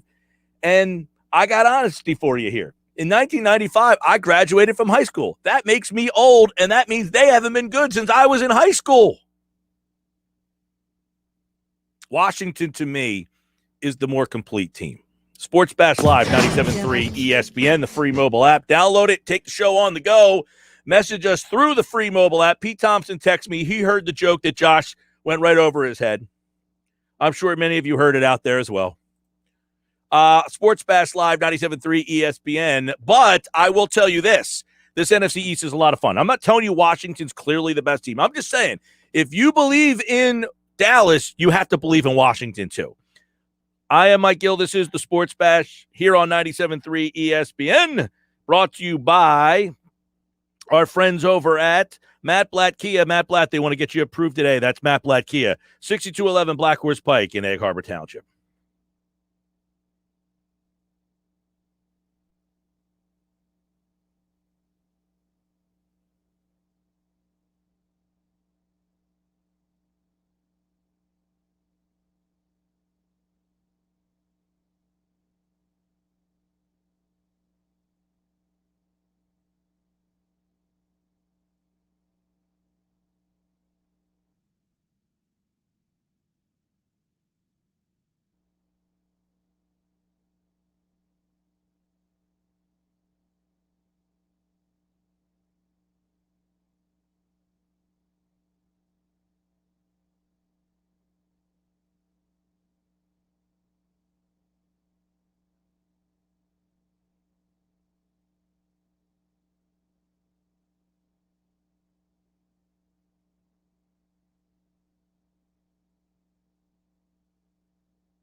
All right, 345 at Mike Gill Show on Twitter. I hope you follow me there at Mike Gill Show on Twitter. Follow me there. Download the free mobile app. Message us through the app. It's free thanks to First Bank of Seattle. I'm Mike Gill, Sports Bash 97.3 ESPN. So I'll do who's in, who's out in about an hour from now. And that will be the teams that make the playoffs and who does not get in. That will be my preseason picks of who's in and who's out of the NFL playoff. Tomorrow, I will do my NFL Fine Five, Ugly Five, 5 best, 5 worst teams in the NFL. That's all coming up on tomorrow's show. By the way, the Eagles have signed cornerback Mac McCain from Denver's practice squad. So that makes 53. That gives the Eagles their 53rd man. Now, in that, we have a Dallas fan that works here, right? So he came flying through my door, and he actually was texting me during, which I didn't see until he just said, "Did you see my text?"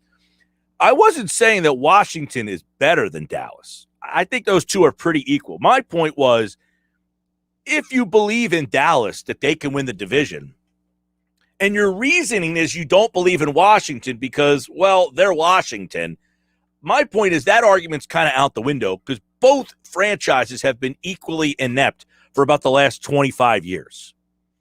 You know, Dallas and Philly, they are just bigger rivals in people's mind. The Washington football team is like the third team to the Philly fans. So Washington doesn't get the same hysteria or hoopla when you talk about them. They don't have the national cachet as Dallas does. My point is, yeah, I think Dallas, his point was, and it's not a bad one. He says, to your point of Washington's offense being inept last year and improving to being mediocre, you could apply the same logic to Dallas defensively. Dallas was literally the worst in football last year defensively, and now they're going to be better defensively, we think. And I could buy that logic. My point was, I'm not saying Washington's better than Dallas or Dallas is better than Washington. My point is, everybody just assumes Dallas is better, and I think it's because people just don't care about Washington all that much. Washington is that team that's like, yeah, okay, Washington's this week. You know, when you play the Giants, people get hyped up. When you play Dallas, people get hyped up. When you play Washington, it's like being in the North. You know, when Cleveland plays Pittsburgh, that's a rivalry. Even though it's kind of a hammer and a nail rivalry, you get excited. When they play Baltimore, that's a rivalry. But when you play Cincinnati, Cincinnati's never really good. It's not all that exciting. Maybe in Cleveland because they're both in Ohio. But like Baltimore, when they play the other two, you know, when they play Cleveland, it's a big deal because they stole their football team in the middle of the night. They stole them. Actually, not so much in the middle of the night. When they went from Baltimore to Indy, that was more in the middle of the night. But Washington's always been like the third team. So bringing in Mac McCain, by the way, if you're looking at the Eagles 53, he now goes, I would imagine he would be that backup. Remember earlier when I was going through the 53 and the depth chart, which was put out today, the depth chart, I would think McCain would now be that extra slot guy. Now, he was a guy who was undrafted, North Carolina A&T, but has the physical kind of tools. 6 foot, 175 pounds. So I'm sure he's kind of fits the physical stature of what they're looking for at that position. Cole from LBI, are my Jets in the worst 5? It's the ugly 5, Cole. It's not the worst 5. It's the ugly 5. I'll do it tomorrow. You'll have to listen tomorrow and find out. I haven't put my Fine 5, Ugly 5 together yet. Mike, glad you're back. Never heard of that, but based on Jeff Nadu's recommendation, we're going to start watching Gomorrah in subtitles. That's from Phil D. I have not heard of Gomorrah, but I will say this. Watching shows in subtitles is very annoying to me sometimes. Now, I say sometimes, all the time, every time. I watched Narcos, which I thought was one of the best shows, period. Anybody out there watch Narcos on Netflix? It was tremendous, but it was draining to watch Narcos. I'm a TV watcher who tries to do work at the same time, and I can multitask very good. I'm a very good multitasker. Now, making me read the subtitles takes out my ability to multitask while I'm watching the show because I have to read the subtitles. So it negates my multitasking abilities because I can only focus on reading. I can't do two things at once when I'm reading. I can read and listen, but I can't read and also do something else. So the whole subtitles thing really does make me a little bit skeptical of the possibilities of me watching Gamora.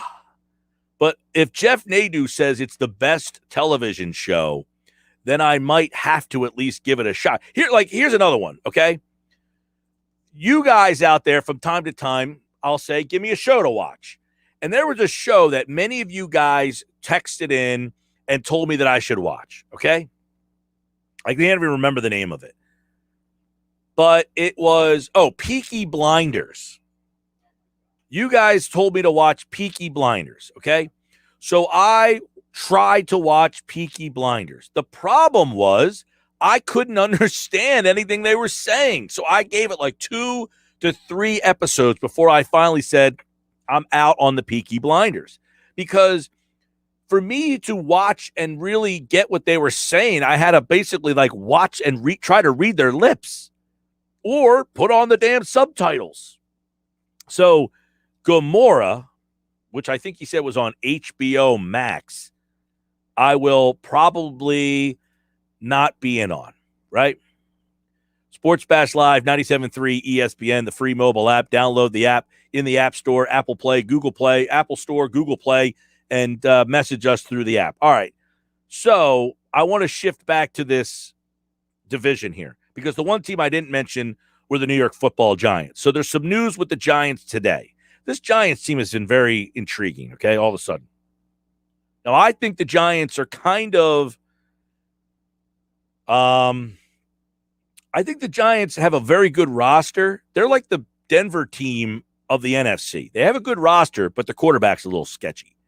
Now, what was the messaging all offseason or all preseason was about Saquon Barkley, that they wanted to see him play in a game. Now, he did not get in. He was cleared for contact, I think, last week, right?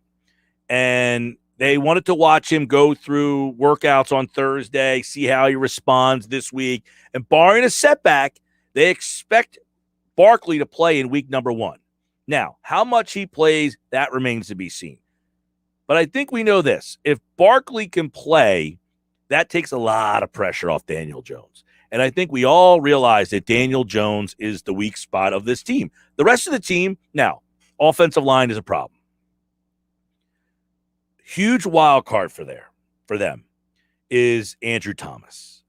They got Soldier back, who didn't play last year. Andrew Thomas, who was the 4th pick in the draft, something like that, 4th, 5th, 6th, somewhere in there. I think he was the 4th pick. Andrew Thomas is a huge key for that team because their offensive line has consistently been dog-doo, really, since they've been a Super Bowl level of team. But if Andrew Thomas can be the 4th pick in the draft and solidify the left side of that line at tackle, I think the Giants are a team that you got to keep an eye on. We're talking about Washington, talk about Dallas. Nobody's really talking all that much about New York as a – look, I think it's the whole division. That's the problem. No one's really highlighting a team in this division because of how bad the division was last year. But every team kind of has their story. And I think if you look at the big key, who is the key player? For me, the key player for the New York Football Giants, Andrew Thomas. Can Andrew Thomas, right?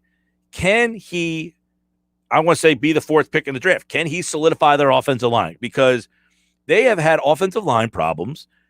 I mean, you're going back 5, 6, 7 years now. They've had all sorts of issues. Really, since the Giants have been in this little bit of a slide, It's because their offensive line has been so bad. Now, their defense was bad for a couple of years, but their defense got better last year. Their defense definitely got better last year. Can they rebound? They need to get more help on that offensive line. Their offensive line needs to be much better. That's the issue with the Giants. That we know. All right, Sports Bash Live. Speaking of football at 4 on the other side, who would know something about Mac McLean? Well, you know who it is. It's Andrew DeCecco. He knows everything about all those type of guys. He's going to tell us a little bit about the newest Eagle.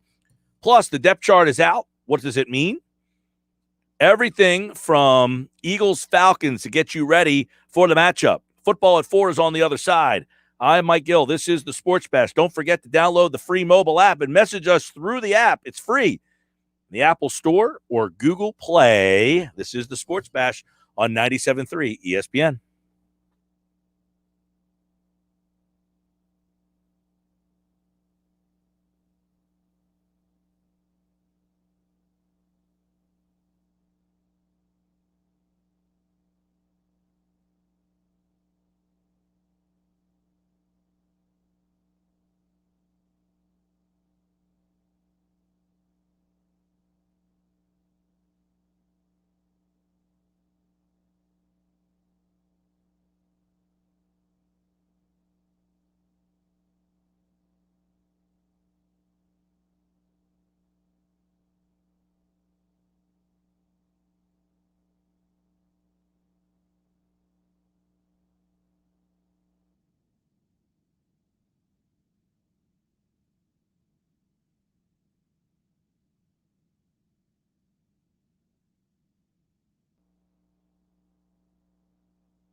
Football at 4 is powered by the Inside the Birds podcast, and it is brought to you by PropSwap, America's sports betting marketplace. Sell your sports bets and take your profit. Find out how at PropSwap.com. Download the PropSwap app today. Football at 4 is brought to you by Caesars Entertainment Group of Atlantic City. Come experience the ultimate sports destinations all season long at the Wild Wild West, Tropicana, and Harrah's Resort, Atlantic City.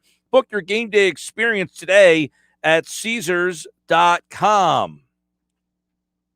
Andrew DeCecco from InsideTheBirds.com is with us to start things off in the first edition of Football at 4 for week 1 of the NFL season. Nick Sirianni enters his first season as head coach of the Philadelphia Eagles. And this matchup, it's the first time rookie head coaches will face each other, Arthur Smith, in a season opener since 1973. When Mike McCormick was the Eagles coach against Don Coryell at Veterans Stadium. So it's been a while since we saw a couple of rookie head coaches go mano-a-mano, but that is the story. It's Sirianni and Smith getting their first crack at it, but there's so many other things to dive into, and we start this Football at 4 off with Andrew DeCecco here on the Sports Bash. What's going on, Andrew?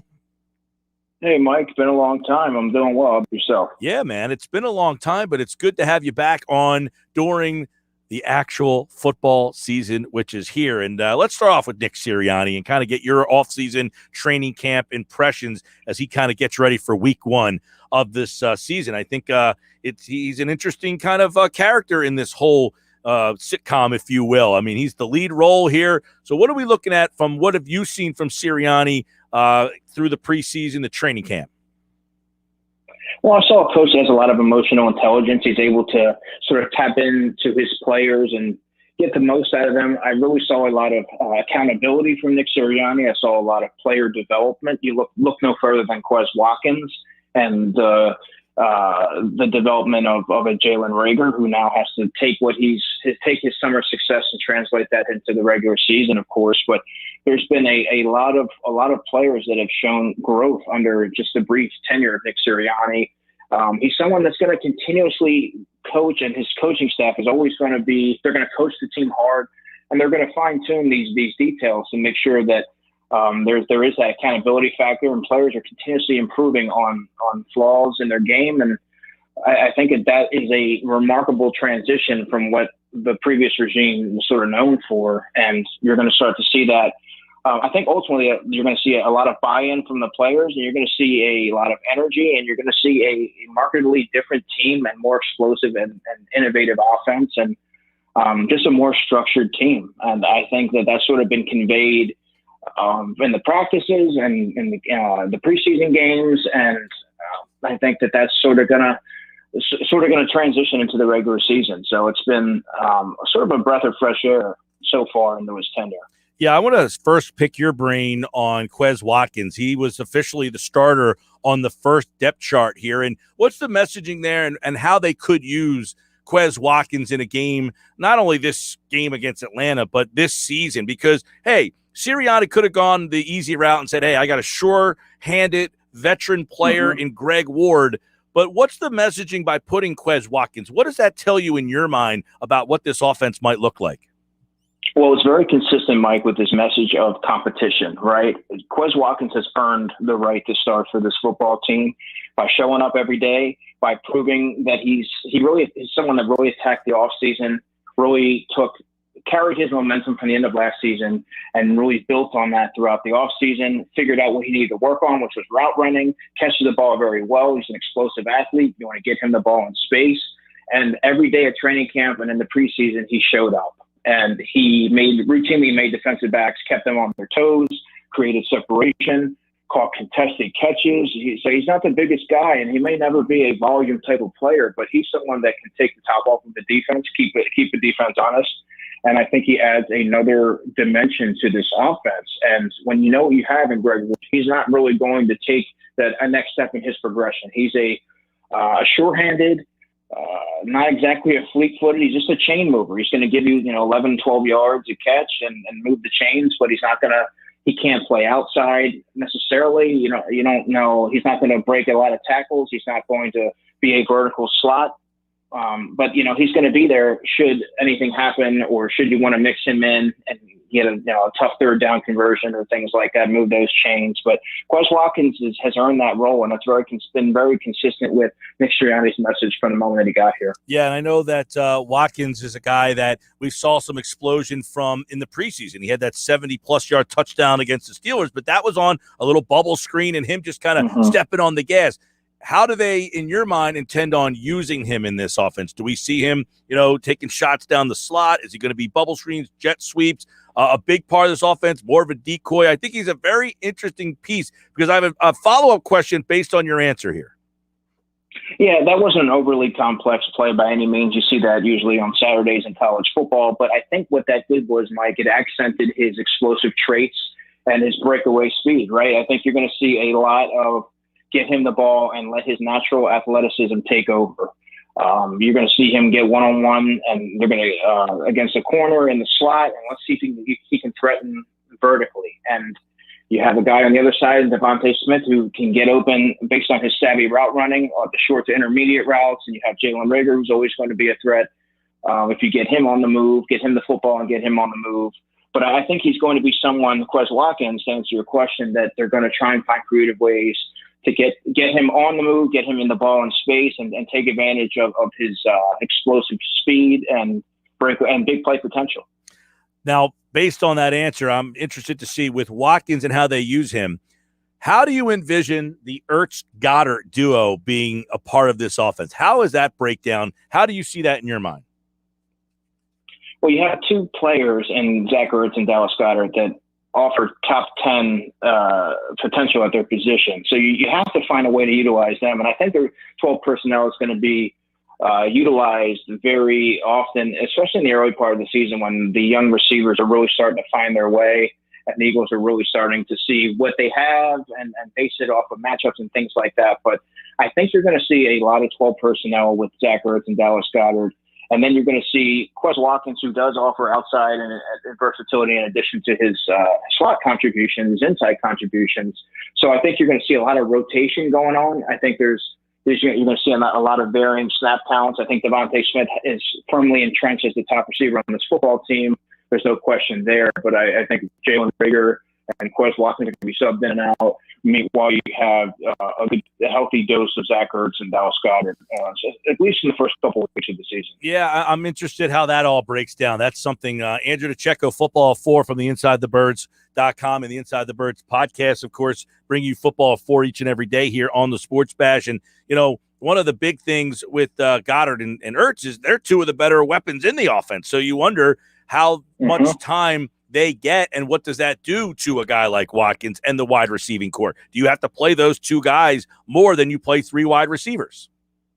Yeah, Mike, you're right. And as exciting as it is to get those three receivers out there on the football field, you can't forget, you don't want to lose sight of the matchup problems that a player like a Dallas Goedert or Zach Ertz, for that matter, the stress that can put on a defense, right? Zach Ertz isn't an overly explosive player, but he is a tremendous route runner that knows how to get open and has soft hands, and is going to be a security blanket for a young quarterback who's really still finding his footing in the NFL, right? I mean, he has 10 snaps in the preseason, played in 4 games last season. So having two competent tight ends in the middle that can work the middle of the field, that have good size and catch radius in Dallas Goedert's case, that's going to be a welcome addition to the offense and really help Jalen's transition, in my opinion. And these receivers, they're going to be in and out of lineups. You're going to see a lot of rotation, particularly with those top 3 guys there. So I think everyone's going to be involved and have a piece of the pie, so to speak. But I think you're going to see a lot of those 2 tight end sets because they both have different skill sets that both put different stresses on defenses. Yep. It's going to be really interesting to see how he uses them.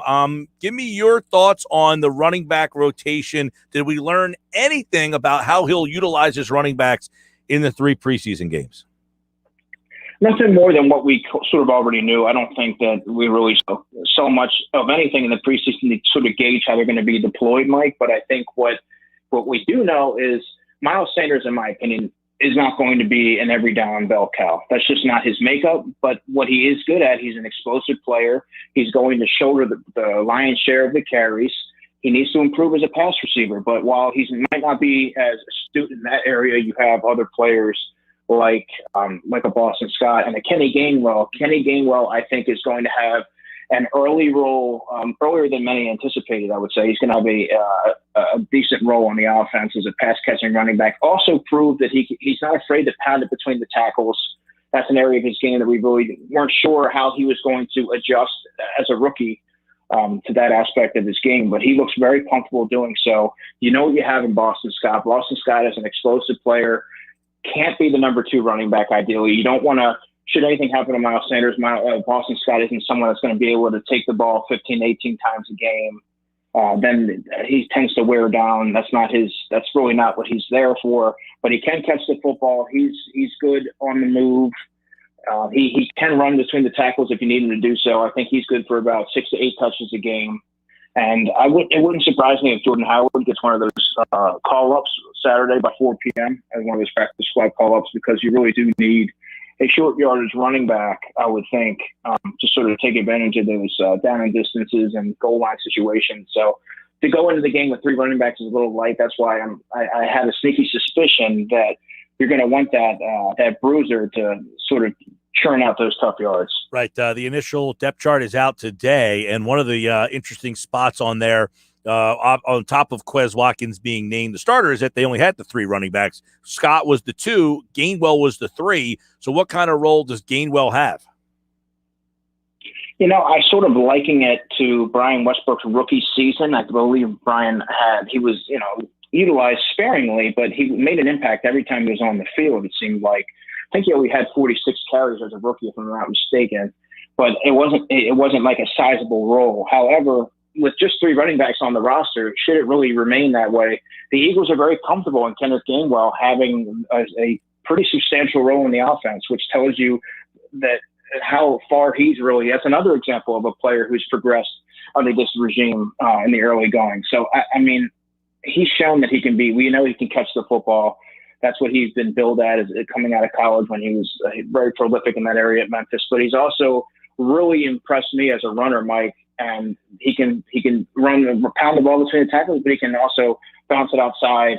Don't know that he's a home run type of player, but he's going to be one of those elusive type players that's going to be a thorn in the side of defenses for years to come. And he's going to have a role on this team. And they made that very clear when they put out their 53-man roster. All right, some interesting stuff. Obviously, the backup offensive line. You got Dillard, Herbig, Dickerson, Herbig, and Toth behind Mailata, Seumalo, Kelsey, Brooks, Johnson. We all think that offensive line, if healthy, can be one of the strong parts of this team. And,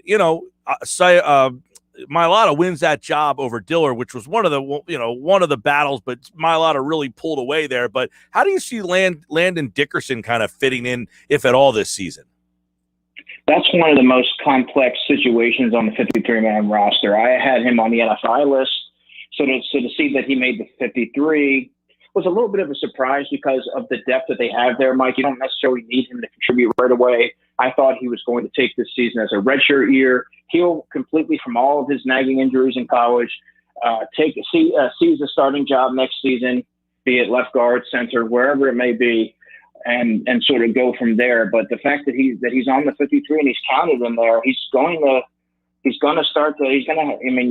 there has to be some consideration for him playing. I would be against that, but I would think that there needs to be some sort of a rev up period to sort of get him practicing, get him up to the speed of the NFL game, Yeah. So I don't know how much of an impact he's going to make right off the bat.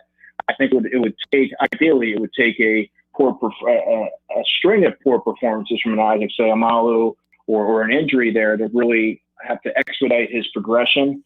But he's there. As long as he's on the 53-man roster, he's always going to have that potential to suit up on game day and be a factor. Yeah, because he was listed as the reserve center, not as a guard, because Nate Herbig was listed as the guard at the left guard and the right guard, and Dickerson was not listed as a guard. He was only listed as a center. So I thought that was somewhat interesting. Andrew DeCecco at A DeCecco NFL. Flip to defense, where really no big surprises. Barnett and Sweat were listed as the co-starting defensive ends. But this defense on paper looks pretty good. My one concern is the age, which means injuries could be an issue. But other than that, how do you kind of see this defense entering the season?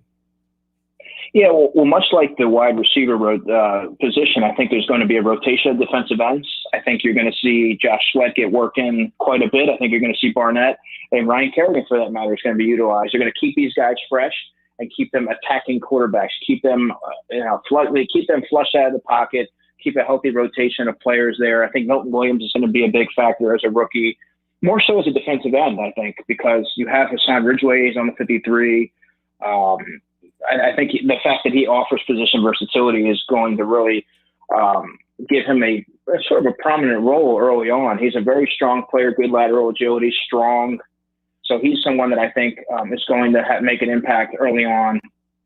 So, yeah, you have to like what they have there. The foundation is undoubtedly on the defensive line. They have a good mixture of veterans, proven veterans, and intriguing younger players on that team, in that unit. So that's really going to be where, the game's won or lost in the trenches on both sides. Yeah, I agree. Their defensive front is, if they can stay healthy up front, they got some depth and they got some good players. But up front, they have basically a bunch of guys who have had some injury histories or are older. You got injury history with Sweat and Barnett. Mm-hmm. You've got older guys with Fletcher Cox and Brandon Graham and Ryan Kerrigan. You got some injury issues with Hargrave last year. So they all have a little bit of question. But if they can stay healthy, pretty good.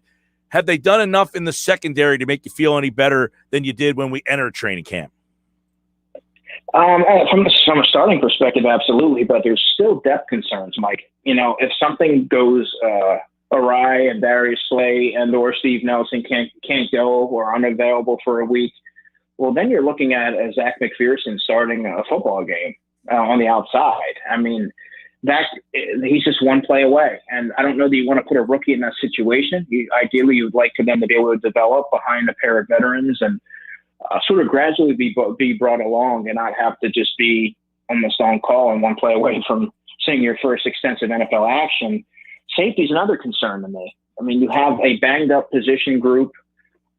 We don't know what Rodney McLeod's status is going to be for Sunday. Kayvon Wallace has been banged up. Marcus Epps has some experience there, but he's a limited player. Elijah Riley is a developmental safety, really good special teams player, could get the bump up to the active roster before the game for special teams purposes. But, I mean, really, you can really only count on Anthony Harris going into week one as a surefire player that's going to be out there. You know what he's going to do. But there's a lot of question marks there as well. So, I mean, that's for starting purposes, I think that they've really retooled that area and it looks great. But, as far as depth, there's some serious concerns there. Yeah, that's the depth. You're right. Is going to be an interesting thing. They brought in Mac McClain today, a North Carolina A&T guy. Now, I said to our audience, I said, if anybody knows anything about him, it would be you. Yeah, good size, 6 foot. He's a little bit leaner. Had 8 interceptions in college. He's someone that I think also, just like Andre Sachere, who they acquired off waivers from the Colts, is going to be a factor on special teams. It takes a little bit of time to really find your footing and absorb the defense, really digest that. You get guys that have been here all summer that are still, rookies like Teron Jackson and so on that are probably still finding their way. So it's going to take a while, in my opinion, for some of these late acquisitions to really be able to announce their arrival and carve out a role on defense or offense for that matter. But I think special teams were probably in mind when they acquired Mac. So we're going to see what he's able to do. And he may be inactive this week, but it's obviously a player that they like. He was a rookie free agent with the Denver Broncos. So it'll be interesting to see how quickly he transitions and makes himself available for Jonathan Gannon. Yeah. The linebackers last year, for the first half, when Nate Geary played, he's an unplayable player. I thought they at least were okay as the season went on. Bringing Wilson here, Singleton, how do you look at this linebacking unit now? Well, it's very intriguing because it has a lot of young players. I think Alex Singleton's a player who had, 120 tackles and 11 starts last year. Well, I mean, imagine what he's going to be able to do as a full-time starter going into the season. He was named the captain yesterday, of course. He could really close in on 175 tackles, and he's just a nosy football player, always around the ball. I think he really complements Eric Wilson opposite him. Eric Wilson's an undersized linebacker, but a very very astute in coverage, good coverage acumen. That's what he's been billed at since when he came over from the Vikings. I think that Singleton's tenacity and downhill approach combined with Eric Wilson's sort of sideline to sideline lateral agility and athleticism really lends itself well to, a retooled second level. TJ Edwards is a good third linebacker, Mike. He's someone that I thought came into training camp this year looking to make a point, looking to sort of shed that label as a one-dimensional player, and he made himself more valuable in coverage, which is going to ultimately allow him to see the field a lot more than he has. And then you have a complement of young players behind them. Jannard Avery's still in the mix. Patrick Johnson made the team. I don't know how vital he's going to be early on. He could be inactive on week one if I had to guess right now. But Sean Bradley's a good special teams player. So they have a good mix, but it's a very young room. Sure is. And then there's Jannard Avery in the Sam linebacker spot. When you look at the starters, when they list him, he is listed as a starter. Did we learn at all how that position, the Jannard Avery, Patrick Johnson, by the way, is backing him up? How much, usage and playing time, and what kind of role does that Sam linebacker have? Well, we didn't really see much from Jonathan Gannon in the preseason. It was a very vanilla game plan. That Sam position remains, much of a mystery right now. You don't really know. I mean, you sort of saw a little bit of when you saw, I believe it was Jannard Avery shooting the gaps a little bit, playing close to the line of scrimmage. You're really going to see it's really a fastball pass rusher that you really don't have a place for that joker role. Joe Ostman also got some looks there before he was injured and wasn't able to continue on with the team.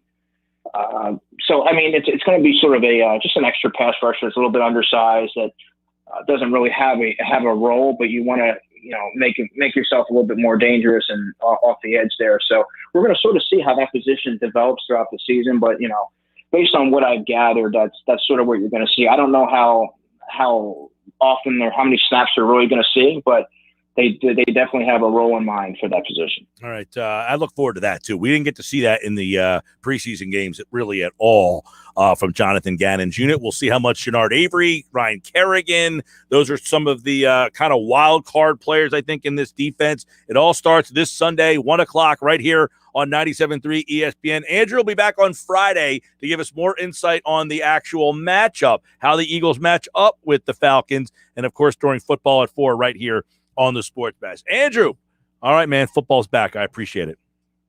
Absolutely, man. Talk to you on Friday. All right, that's Andrew DeCecco from InsideTheBirds.com, and he is brought to you by Caesars Entertainment of Atlantic City. Come experience the ultimate sports destinations all season long at the Wild Wild West Tropicana and Harrah's Resort Atlantic City. Book your game day experience today at Caesars.com. We welcome them on board for the football season, bringing you football at 4, powered by the Inside the Birds podcast. This hour of the show, it's brought to you by PropSwap, America's sports betting marketplace. Sell your sports bets and take your profit. Find out how at PropSwap.com. Download the PropSwap app today. You can marry those two. You can go to any of the Caesars Entertainment sports books, buy your futures tickets, and then post them at PropSwap. That's the way that it works. That's the way that it works the best.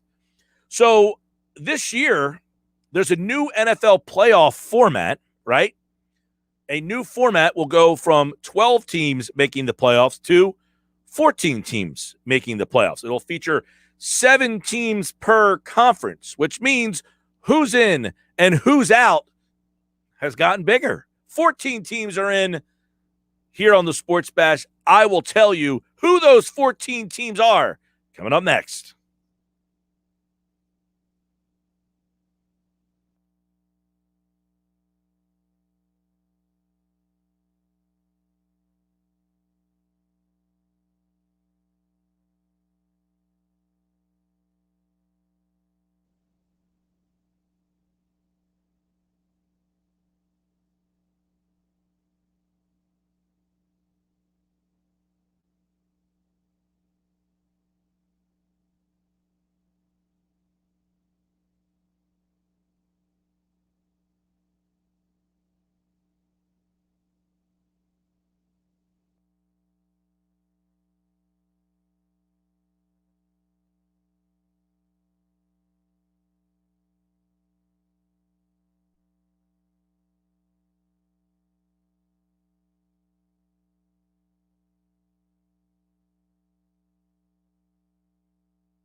All right, Sports Bash Live, 97.3 ESPN this hour, brought to you by PropSwap, America's sports betting marketplace. Now, this is the prop swapping segment for you. It's brought to you by BMW of Atlantic City, closer than you think, online, bmwatlanticcity.com. It's the first edition of Who's In, Who's Out. Now, these are the teams that I believe will make the NFL playoffs. Now, remember, they added an extra playoff team last year. The league increased the playoffs from 12 to 14 teams. It's 7 teams per conference now.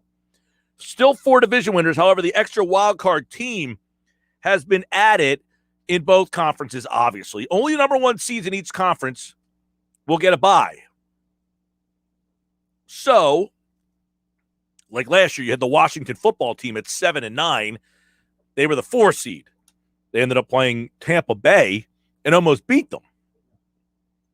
And Tampa Bay, of course, went on to win the Super Bowl.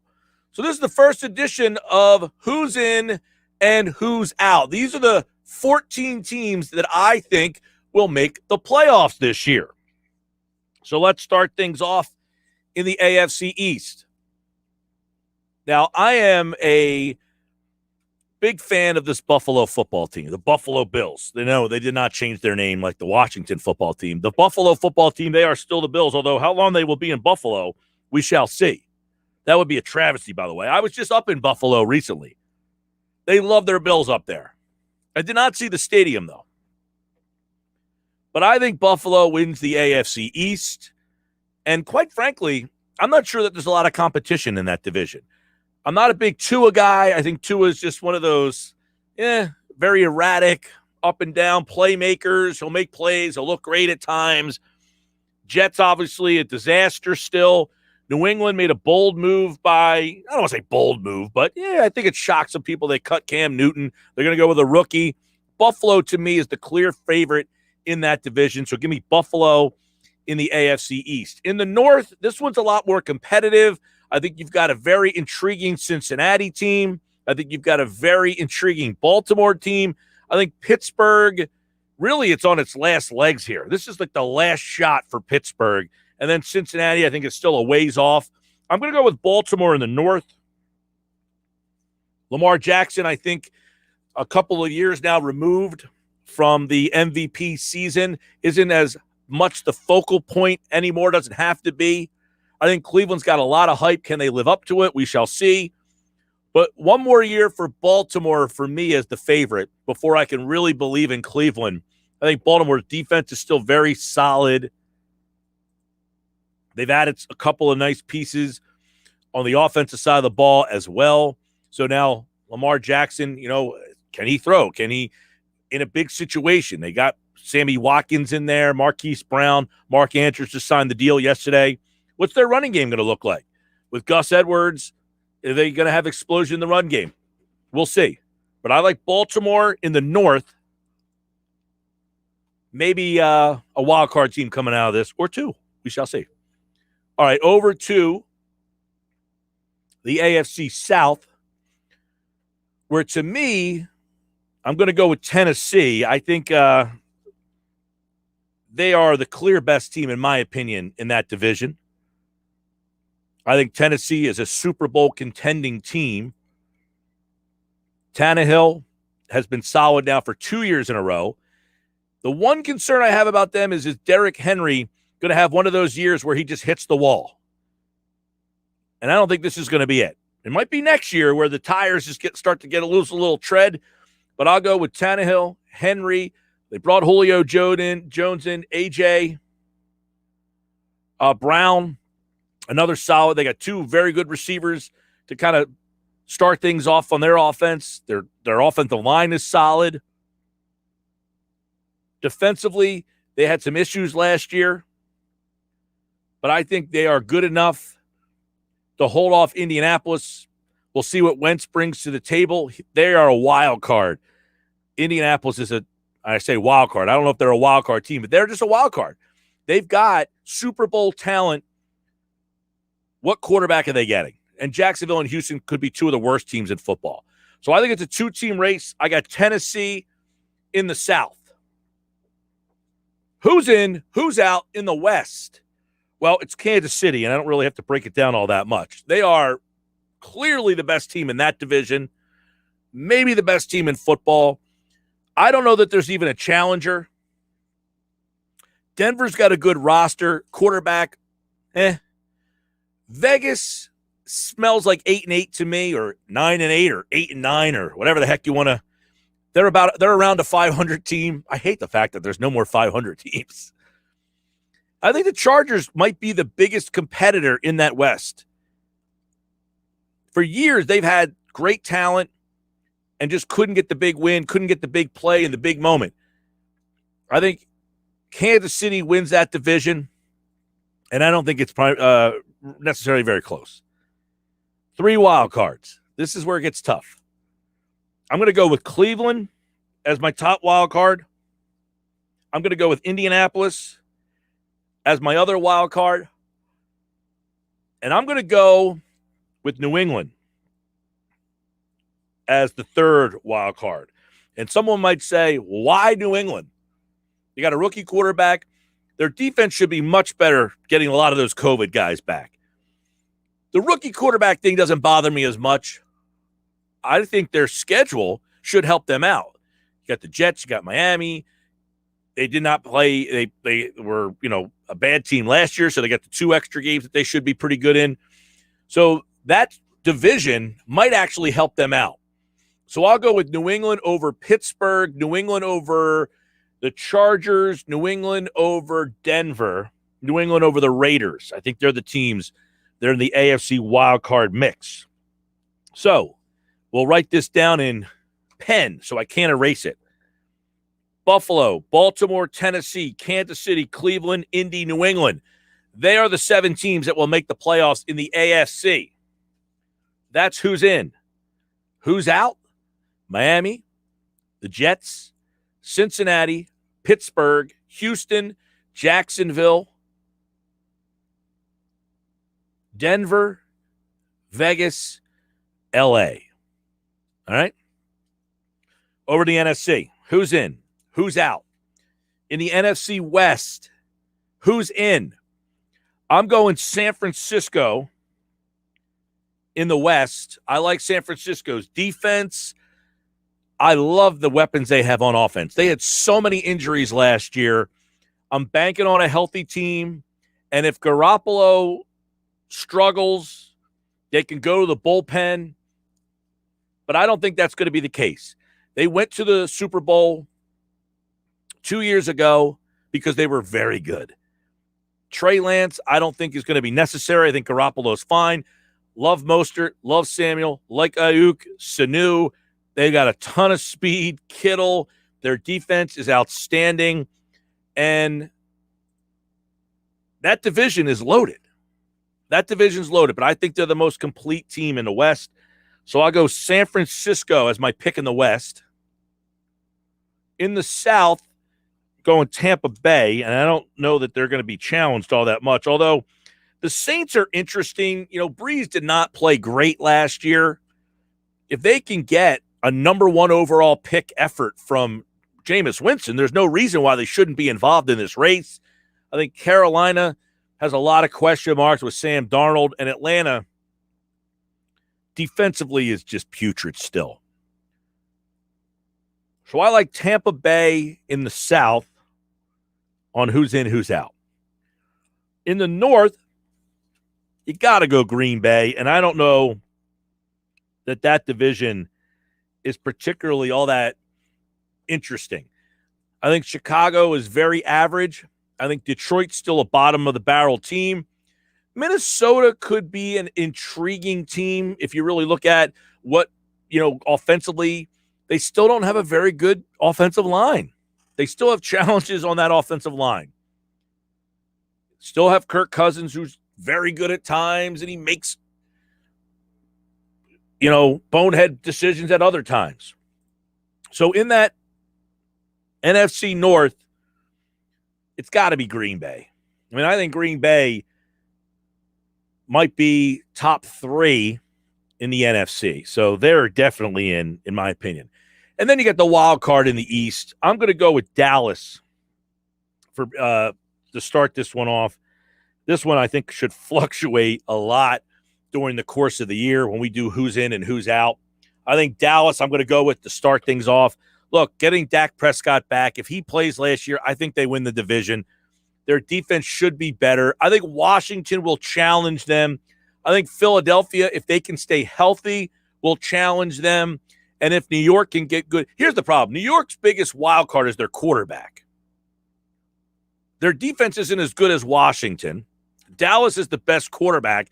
So for this purpose, you have 4 teams that have a lot of question marks. I'll go with the best quarterback. But all 4 teams can win that division. I think it's one of the only divisions, the West and the East, I think all 4 teams can win it. I don't know that you have that in any of the other divisions. All right, 3 wild cards.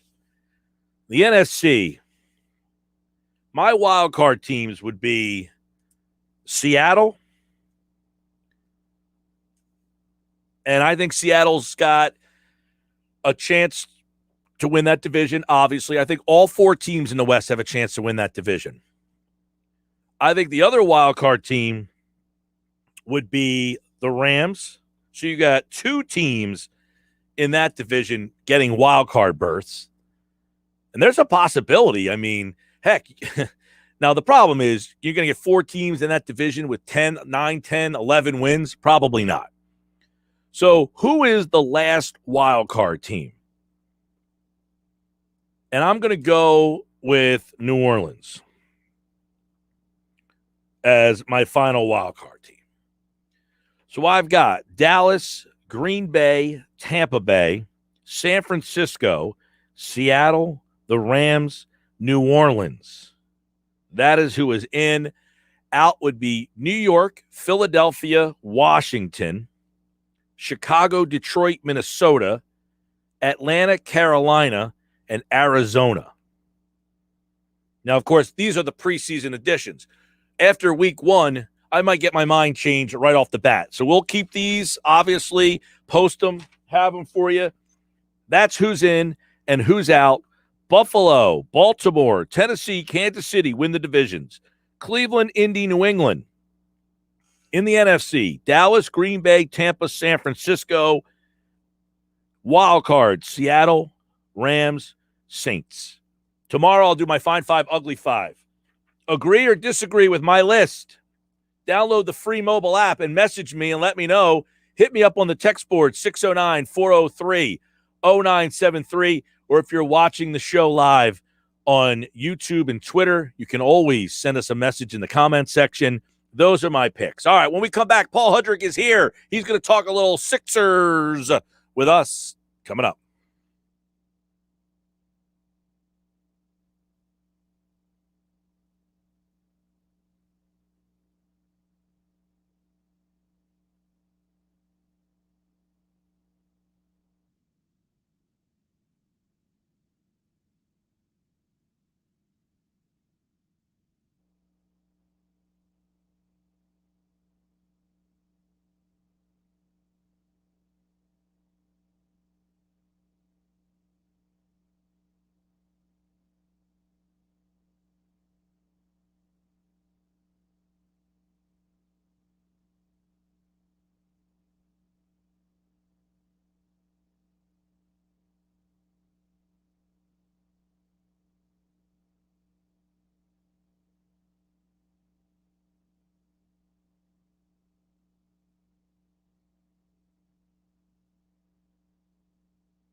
All right, 446 here on the Sports Bash Live, 97.3 ESPN. You know, the NBA season is almost here. Training camp opens in just a couple of weeks. Will Ben Simmons be here? We don't know. We feel like a no, but he's still here. Who has the upper hand?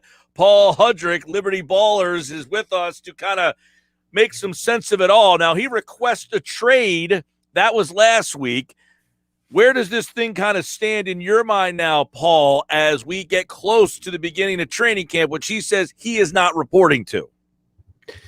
Yeah, it's tricky, Mike. I mean, clearly the goal of that report coming out was to accelerate the process for the Sixers of getting a trade done. And clearly they have been talking to teams all summer long.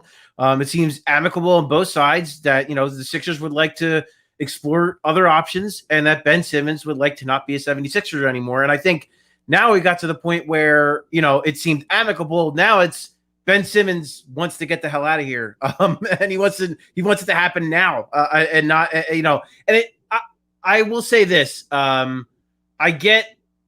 do sort of get both sides of the coin. I understand with Ben Simmons, like the idea of, look, I mean, they've been looking for trades for him all offseason. And so to expect him to then show up, you know, and everything be fine, yeah, maybe that's a little unfair. But at the same time, you're under contract. And this is a business, and guys get traded all the time. So the reality is I'm just really curious, Mike, is Daryl Morey going to play chicken here? Is he going to say, okay, Ben, you want to hold out? Hold out. I'm going to wait for the best offer I can possibly get.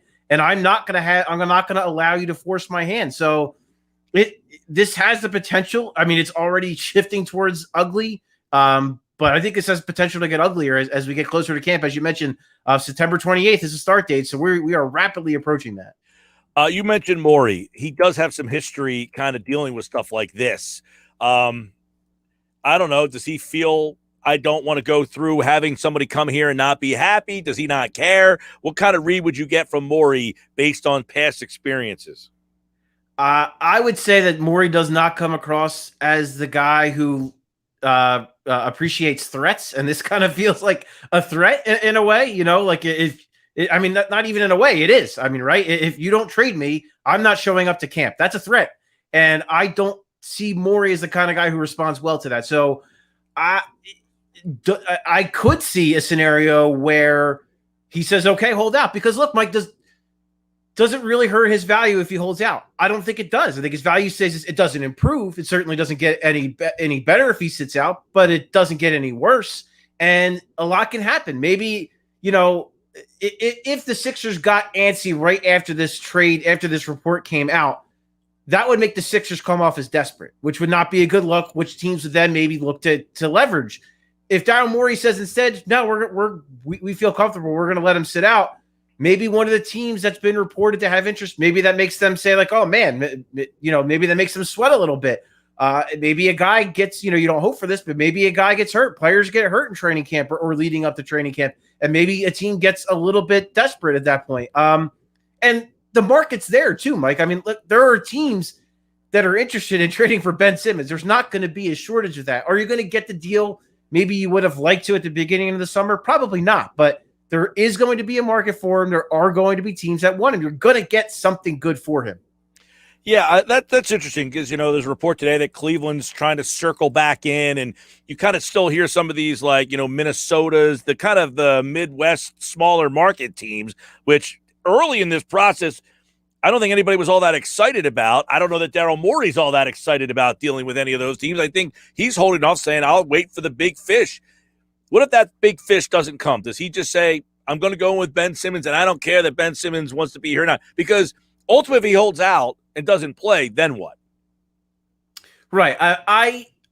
This is just me speculating, but I feel like we reach a resolution before it kind of gets to that point. Just my personal feeling on where we stand with that. But yeah, it's the trade packages aren't going to be what maybe you would have hoped, you know, and it kind of happened quickly. Like, you know, the Bulls made a lot of effort to improve the team around Zach LaVine, so he's staying put. Same with Bradley Beal in DC. You know, certainly those teams, you know, are they championship level competitive teams? No, but they're better. They're better than they were when the offseason started. So that is enough to make those guys happy. And then you look at Dame Lillard, and I think he is willing to give Neil Olshey, and Chauncey Billups an opportunity to see what they can do. He's going to show up to camp. He's going to play, and he's going to see what happens. Granted, the Trailblazers didn't do a ton to excite you. I mean, they did bring back Norman Powell, which Damian Lillard wanted. Larry Nance is a solid, I think, a pretty underrated player, and I think he makes them better, especially on the defensive end. So I think he's going to let that play out. So when you have all those factors, the reality is right now that star kind of isn't out there. So, stars do come available all the time. It's something that we've seen happen many times throughout the years in the NBA, but it's Daryl Morey has to weigh, is it kind of to what you said, is it worth that headache of hanging on to him and knowing all that distraction it's going to be, knowing the players that are going to show up to camp are going to have to constantly answer those questions? Is there a package that makes it worth not dealing with that? Or is it better to just hang on to him and say, okay, if you're going to hold out, I'm going to hold out for a better package. So it's going to be a really interesting kind of cat and mouse game. I think that's going to take place over the next few weeks. And I do think it reaches a resolution before we get to a point where it gets, too ugly. Yeah. At least that's my opinion. What about the stuff that, Simmons feels like, Doc said stuff he never got apologized to, who puts that sounds like it's a Simmons camp thing, right? I mean, to me, it does, because I still think if that's the reason why Ben Simmons wants out, because of that one comment that Doc Rivers made after they spent an entire season together, after Doc Rivers defended him relentlessly all season long. If that one comment, which, let's be real, Mike, that comment really wasn't even that malicious. I mean, it was simply asked if he could be a point guard on a championship team, and Doc Rivers said, I don't know, which is, to me, it's not a totally unfair response. It's really not. He didn't say that Ben Simmons isn't a good player. He didn't say that Ben Simmons isn't a championship player. He was simply asked if he could be the point guard on a championship team, and Doc said, I don't know. And for that, and for the Embiid comment, again, this occurred after Game 7. Everyone's emotional. Everyone's upset. If that's the reason why Ben Simmons is demanding a trade, I mean, to me, that seems, quite frankly, that's like a little weak. Like, there could be other things going on behind the scenes. If that's the case, if there's something else that we don't know about, then okay, I could see it. But if it's just simply based off of those comments, I got to be honest. Like, I don't see how that is worth you demanding a trade over. Yeah, kind of weak sauce. I agree. If first off, like Embiid tweeted, and I only got like 30 seconds, but Embiid tweeted out like, hey, people have criticized me, and I take that and build off it. I feel like Simmons is at a point of his career where if the coach says that, it's time to look at me in the mirror and work on it instead of saying I want to be traded. That's what I would think on that. Paul Hudrick, Liberty Ballers, at Paul Hudrick on Twitter. 2 weeks or 3 weeks from now, we'll find out. Is Ben Simmons here? Is he reporting to camp? We'll be all over it. Thank you, Paul. Anytime, Mike. You got it, man. Always good to see Paul Hudrick. Sixers, all their questions. Sixers insider Paul Hudrick here on the Sports Bash live on 97.3 ESPN. Good to have him. Well, of course, Paul will be joining us throughout the Sixers season, which gets underway early October, mid-October, like October 12th or something. I was looking at their schedule the other night. Let me see. I actually have the opening night for the Sixers is October 20th. They play New Orleans. All right, this hour of the show, it's brought to you by PropSwap, America's sports betting marketplace. Sell your sports bets and take your profit. Find out how at PropSwap.com or download the PropSwap app today. All right, coming up on the other side, it is a Tuesday, which means it's a Tuesday with Thompson. The PT is here. Pete Thompson. We'll have a little fun with PT coming up next.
Yes, indeed. 5 o'clock hour here on a Sports Bash Tuesday.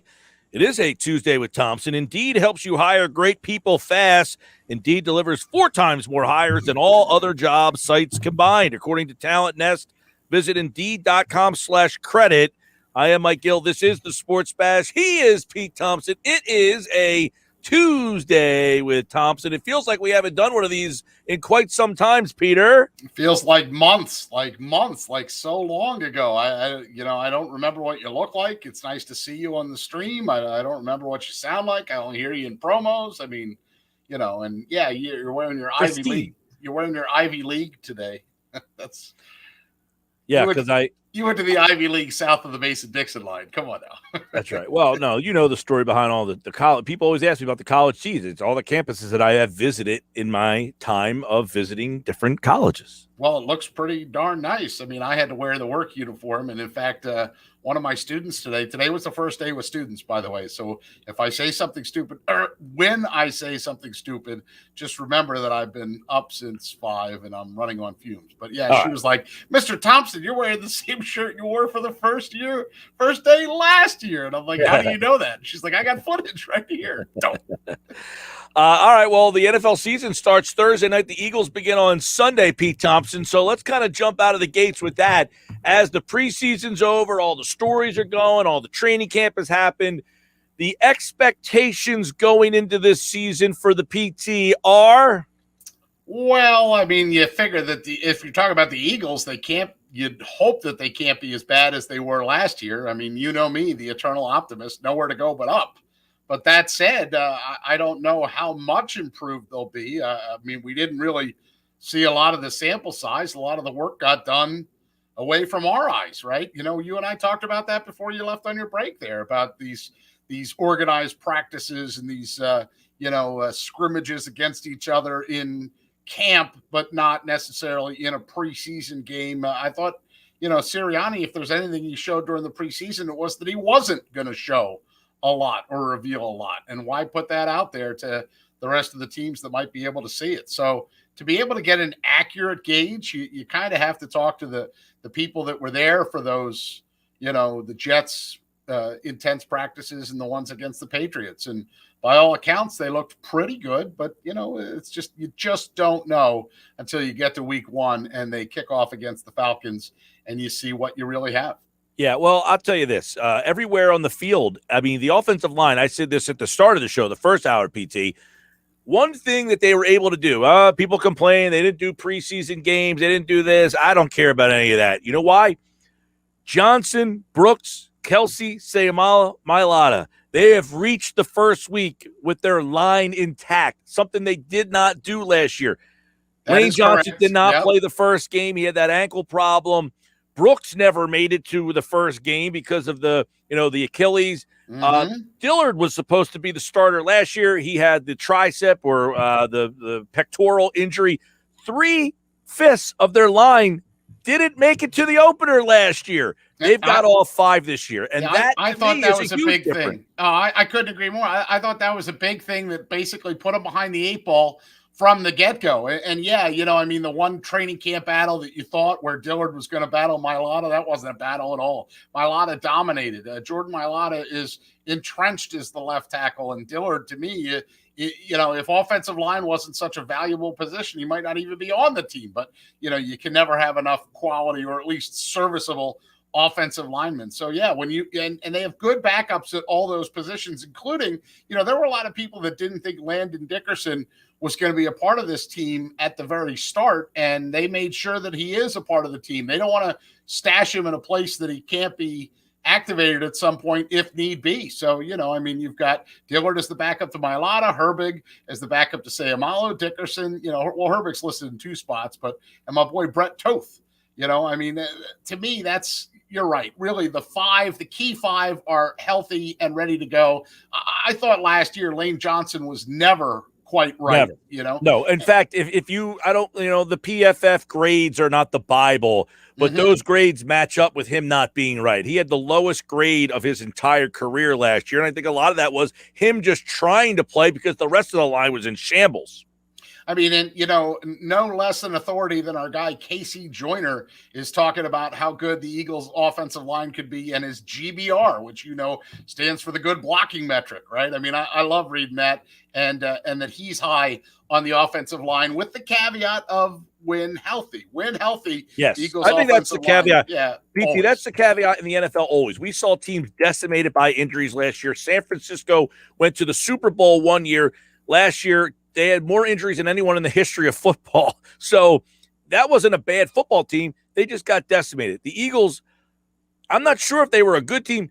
Vegas last year had Philadelphia winning 10 games. They won 4. But were they that off because it was a bad football team, or were they that off because of the injuries? And I think that offensive line really is a huge equalizer in how this season will go. I couldn't agree more, especially with, this is Jalen Hurts is going to have his first full season as the starter. It took him long enough to name him the starter. And then when you see things around the division too, I mean, I was talking to Billy on Sunday about it being the NFC least. It still is not some powerful division that, we remember in the 80s and early 90s. It's not that kind of division. No, it's not. But you said something about Hurts, and it took him long enough to name him. Sirianni said something the other day that kind of like I've been saying. It almost sounds as if behind closed doors, he knew and he was told that he was the starter, that the messaging was competition. But if you heard what Sirianni said, I've lost track of days. I guess it was Sunday that he spoke, or maybe yesterday. And even when he announced the roster, like when he and Howie sat down after the 53 came out, somebody actually asked the question, so are you ready to proclaim Jalen Hurts your starter? And I think he fired back, he's always been the starter. Like almost like, I don't know what the hell you guys were looking at, but he clearly was the starter. It's just, we weren't going to come out and say that because of this competition theme where, whether it's rock, paper, scissors, or every position has. He was voted to be the captain of the team, for God's sake. You're telling me that a guy who was battling for his job, I mean, it was a joke. But that being said, to me, this whole season, in my estimation, the outlook of the whole season changes for me with that offensive line being healthy. If they're going with 13 different line incarnations in 15 weeks or something like they did last year, you're out the door, and so is every other team in the league. But when you have that offensive line, Pete Thompson, I would say to you that every team in football, maybe other than Tampa Bay, Cleveland, would call the Eagles and say, I will give you my 5 for your 5. I would agree with that. I think, I mean, when they're healthy, they're one of the better lines in football, and look, the caveat on that, because you're proclaiming or praising the offensive line when healthy, I think the other thing is, and this is, I can't believe that Zach Ertz is still on this football team, and I think that's a blessing.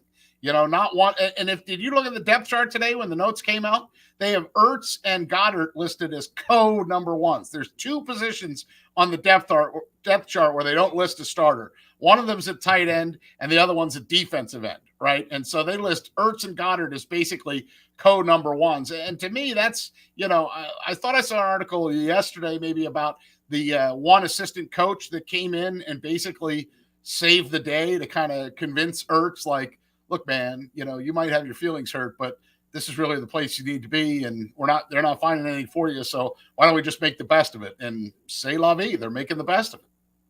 They are, and the depth of this offensive line was challenged last year. We'll see how much guys like Landon Dickerson, does he have to get called into duty? Are they going to have to go to Andre Dillard here or there? Mailata is an interesting wild card. He's a guy who's only played 10 career games, but you could make an argument, Pete Thompson, that he might be the best of the crew at the end of the day. I heard you guys with Baldy, he's raving about Mailata and what he could bring to the table. And I have likened Mailata to like a Joel Embiid. Here's this guy with such limited history and background playing the sport, but is just so naturally gifted that it just comes easy to him. I'll take that, and I'll put your one up on that too, to also remind you who the Eagles offensive line coach is, right? Jeff Stoutland finds projects and turns them into football players. He finds guys like last year, there were people that had no business being on the field. I'm thinking of you, Driscoll, right? Like, there are people that you never even heard of these guys and they're coming out on the field. And were they all pros? Were they amazing? No, but they looked like offensive linemen. Yeah, they got beat a little, but that to me speaks volumes too of the coaching, right? So they took Jordan Mailata, a rugby player who was freakishly long and freakishly athletic, and basically molded him into the winning left tackle, but also maybe one of the better left tackles in at least the NFC, maybe the league. I mean, wait till you see what kind of numbers this guy puts up. For Baldy to rave about a guy like that speaks volumes to me. I mean, he's always keying in on the O-line and who's doing it right and who's not doing it so well. It's Tuesday with Thompson. The PT's here. Can you believe Pete Thompson? So we rolled out for the fall all our different features and segments, okay? Mm-hmm. And I have a list here of all the sponsors. Okay. And there's two that have no sponsors next to them.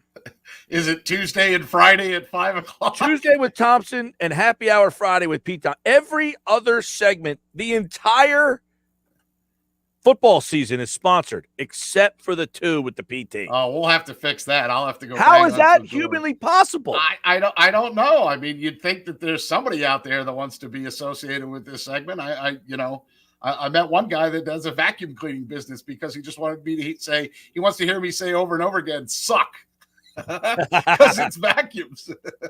I'm like, all right, sponsored Tuesday with Thompson. And I'll say, Mike Gill, you suck. Right, exactly. I'm looking at my list today. I said, because, I just got back from vacation and the Tuesday you come back, it's the worst day. Okay. Oh, yeah. So I have an email that's like that long. Right. Excruciatingly painful to read because I'm not here all last week. So they take the privilege of me not being here and just making up their own sponsorships, which I looked at like, who the hell approved these things? So I come back and I get the list and I say, okay, Mike McGarry's got a sponsor. Grayson's Grades got a sponsor. Football at 4. Casey Joyner, Jeff Kerr, Rob. No Pete Thompson? Yeah, was it something I said? Maybe they thought I was supposed to go out and get my own. I don't know. I mean, I can bang on some doors if you want, but no Pete Thompson? I don't understand. It's very mysterious to me. Disappointing. Eagles Falcons is on 97.3 ESPN. You can hear PT on the Locker Room with Billy Schweim Sundays from 10 to noon. They'll lead you right into the Eagles and the Falcons this weekend with Merrill Reese and Mike Quick. We will do more on Happy Hour Friday on that game. But PT, when I went away, the Phillies were 5 games out. That's right. Now they're a game and a half out. So we are almost to week 1 of the NFL season. Now things could change between now and Sunday. Yep. But it seems like the Phillies are still in this thing. So is your full attention on the Phillies? I think so. I mean, and I certainly watched a lot of yesterday's game, and I certainly watched a lot of the Marlins games and got ticked off. I mean, this team, the Phillies continue to be a Jekyll and Hyde team where they suck me in and I start watching and then they bleep the bed and I turn it on to something else. And then I kind of I'll get an update on my phone and be like, oh, they scored a couple runs. Maybe I should go back and look. It was easy yesterday, Mike Gill, to be able to sit and watch, Bryce Harper with the early home run and to see them just basically jump on one of the Brewers' best pitchers, if not the best pitcher on the Brewers staff. And be able to basically, it wasn't a laugher, but it was nice to see the ball flying out of there with regularity yesterday. That to me was, and which Nola are you going to get tonight? I mean, that's the thing, and it's like the total head scratcher of you lose to the freaking Marlins, and then you go in there and whoop up on Milwaukee, then you look down the stretch and the last weekend of the season, can you imagine it coming down to the last weekend of the year and you play the GD Marlins, and if they step in the way of you making the playoffs because the Marlins you every single freaking time they play, it seems like. Well, yeah, and I mean, one of those games you missed when you were away, that's right. All 3 of those games, God, I had forgotten to let that lock in my brain that all 3 of those are in that wonderful building with such great sports atmosphere, where the Marlins play their home games. Terrible. I will say this. I thought that the Marlins had more fans at their game than normal. I was like, man, it looks like there's actually the bottom bowl was 60% full. Were they free tickets? 200? Whatever. They were people there. I'd never seen that many people at a Marlins game before. I'm like, what's the occasion? You see Dick Vitale, by the way, went on Twitter blasting the Tampa Bay fans, right, for not showing up when they're in a playoff race and whatnot. Yeah, the players deserve it. I don't care how bad the stadium is or anything like that.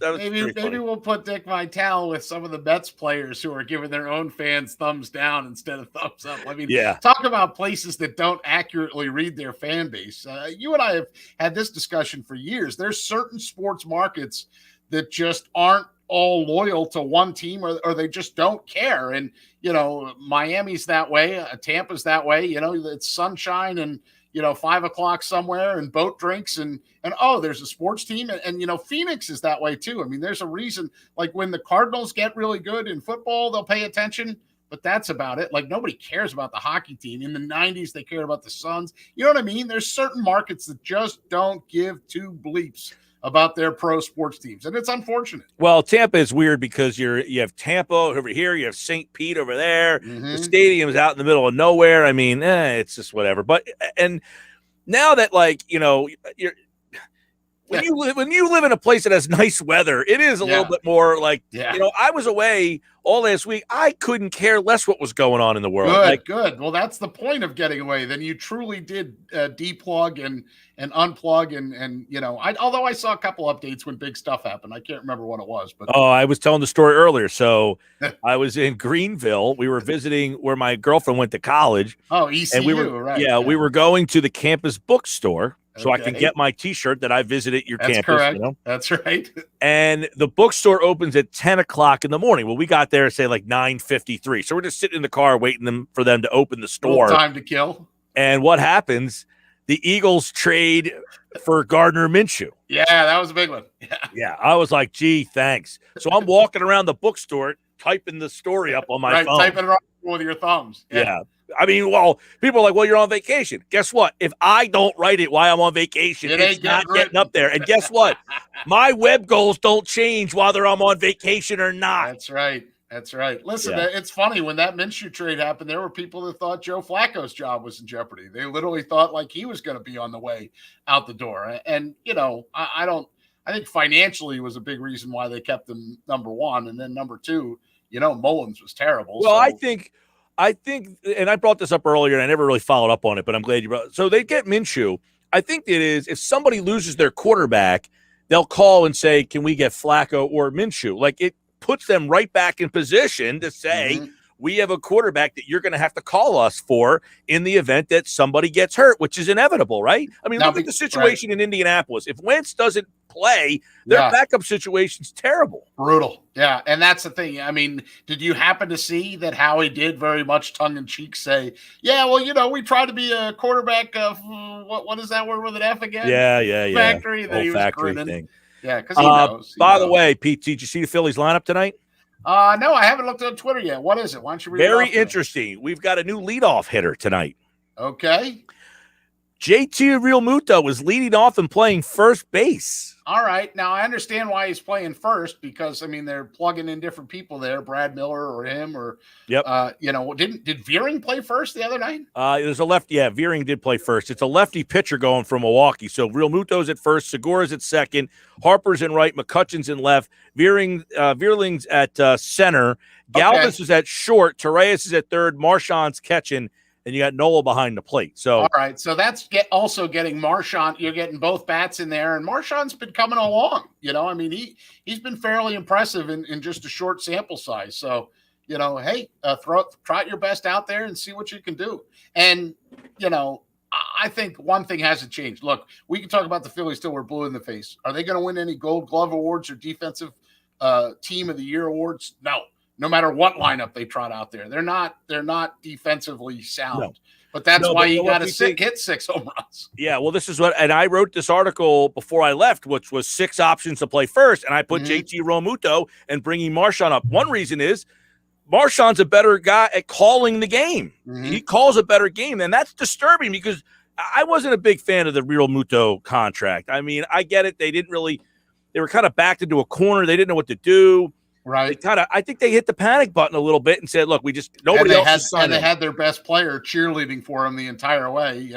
Signs from the Fandemic crew out there, signed JT, their best player. It comes off the field for batting practice and said, after JT hit a home run and said, sign him. There was a lot of lobbying going on there.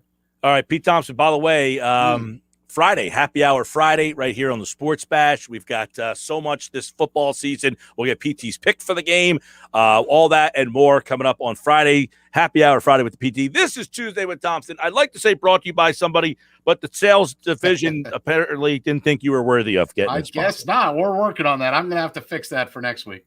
Yeah, although you did get a request for a remote. Did you get that email? I did get that email. Yes, it's nice to know that people would like to interact with me. So I'm all about it. And I'll fill out all the paperwork and cross all the T's and dot all the I's and all the stuff I need to do. Yeah, some guy would say,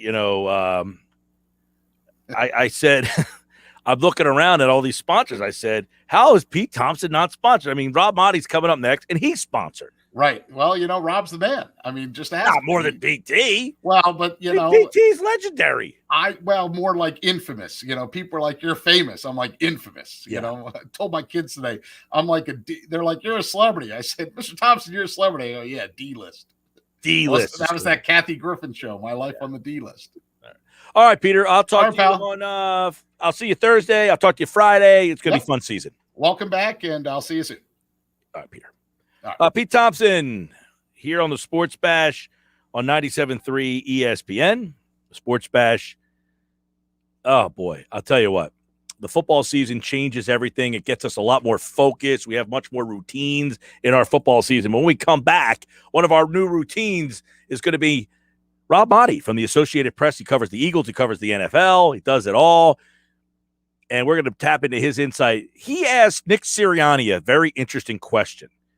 And Sirianni's answer was very interesting. Plus, coming up later on in the show, Jalen Hurts. You'll hear what he had to say this morning on Keyshawn, Jay Will, and Max.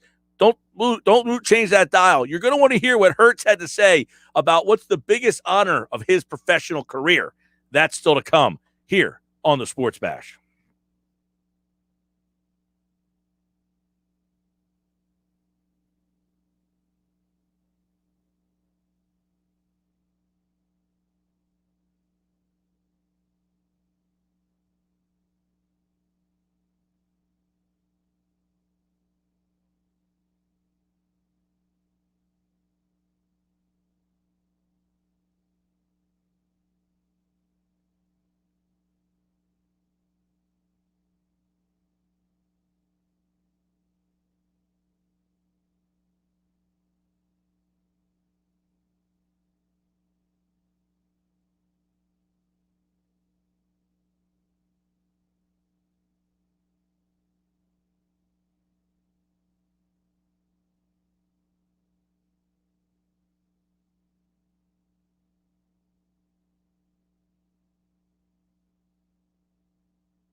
All right, Sports Bash Live, 97.3 ESPN. Rob Motti here on the Sports Bash. It's brought to you by Resorts Casino Hotel in Atlantic City. It is a football week one, getting ready for the season, which means everything kind of changes. The format changes. Everything is a lot more structured. My life is back in order after being away for it seemed like about a month or so. It's good to be back. Rob Motti will be with us on Tuesdays and Thursdays, and you can hear his Faith on the Field show every weekend here on the Sports Bash as well. I'm really enjoying listening to that on the weekends. And Rob is back here for Tuesdays and Thursdays. And Rob, we got football.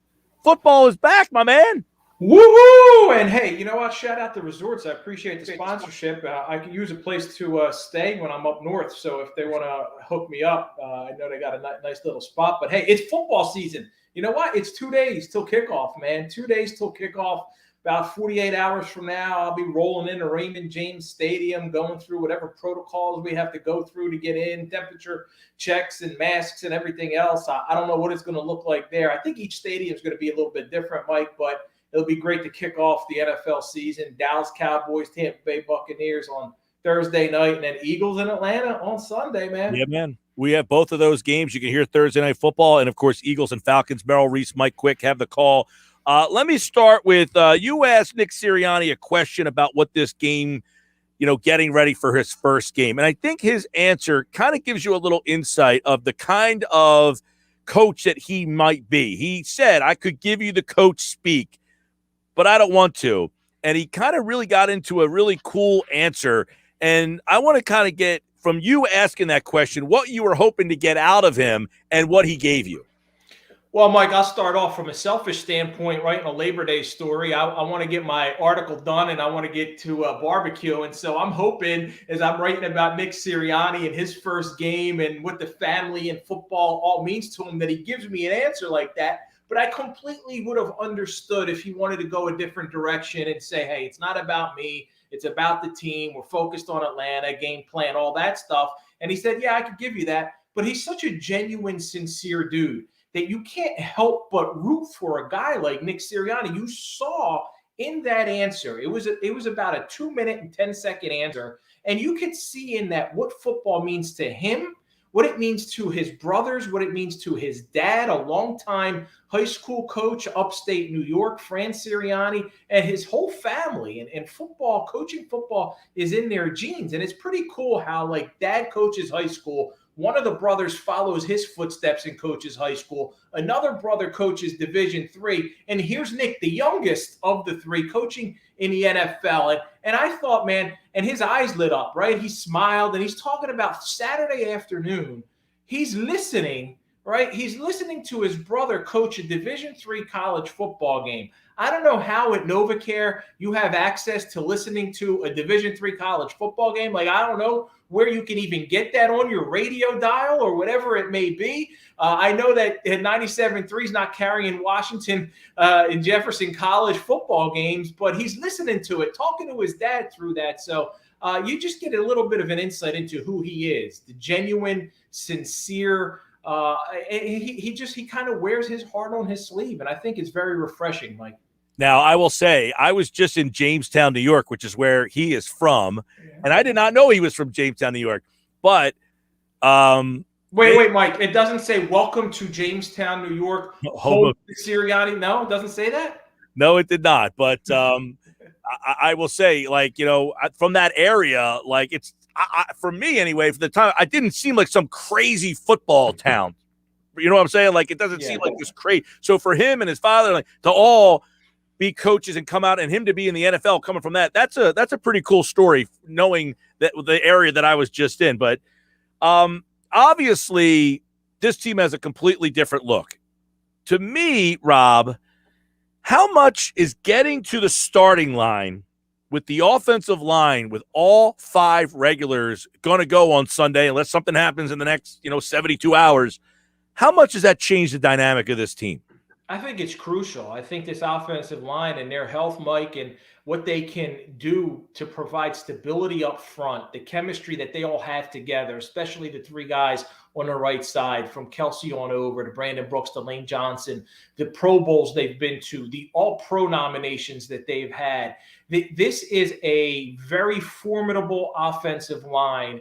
And if they can be healthy and stable and play together, and that cohesiveness that they have, I think is going to go a long way towards how well Jalen Hurts can do as a first-year full-time starter getting into his second season in the NFL. And I'm excited to see Lane back and Brandon Brooks and Kels. And then, of course, Jordan Mailata on the left side, what he can do entering this season, holding off the first-round pick in Andre Dillard, winning that starting job. And, of course, Isaac Seumalo at left guard, I think, might be holding a place right now for Landon Dickerson when he gets healthy, when he comes back. He's ready to go. He might eventually be that guy. But as this offensive line goes, so will the Eagles. And if they can stay healthy and perform up to their past capabilities, this could be a matter of 2 to maybe even 3 wins for the Eagles. I want to get your take on Watkins was on the depth chart as the starter. Was that, number one, a surprise? And if him being a starter tells you a little bit about how they plan on utilizing this, running this offense.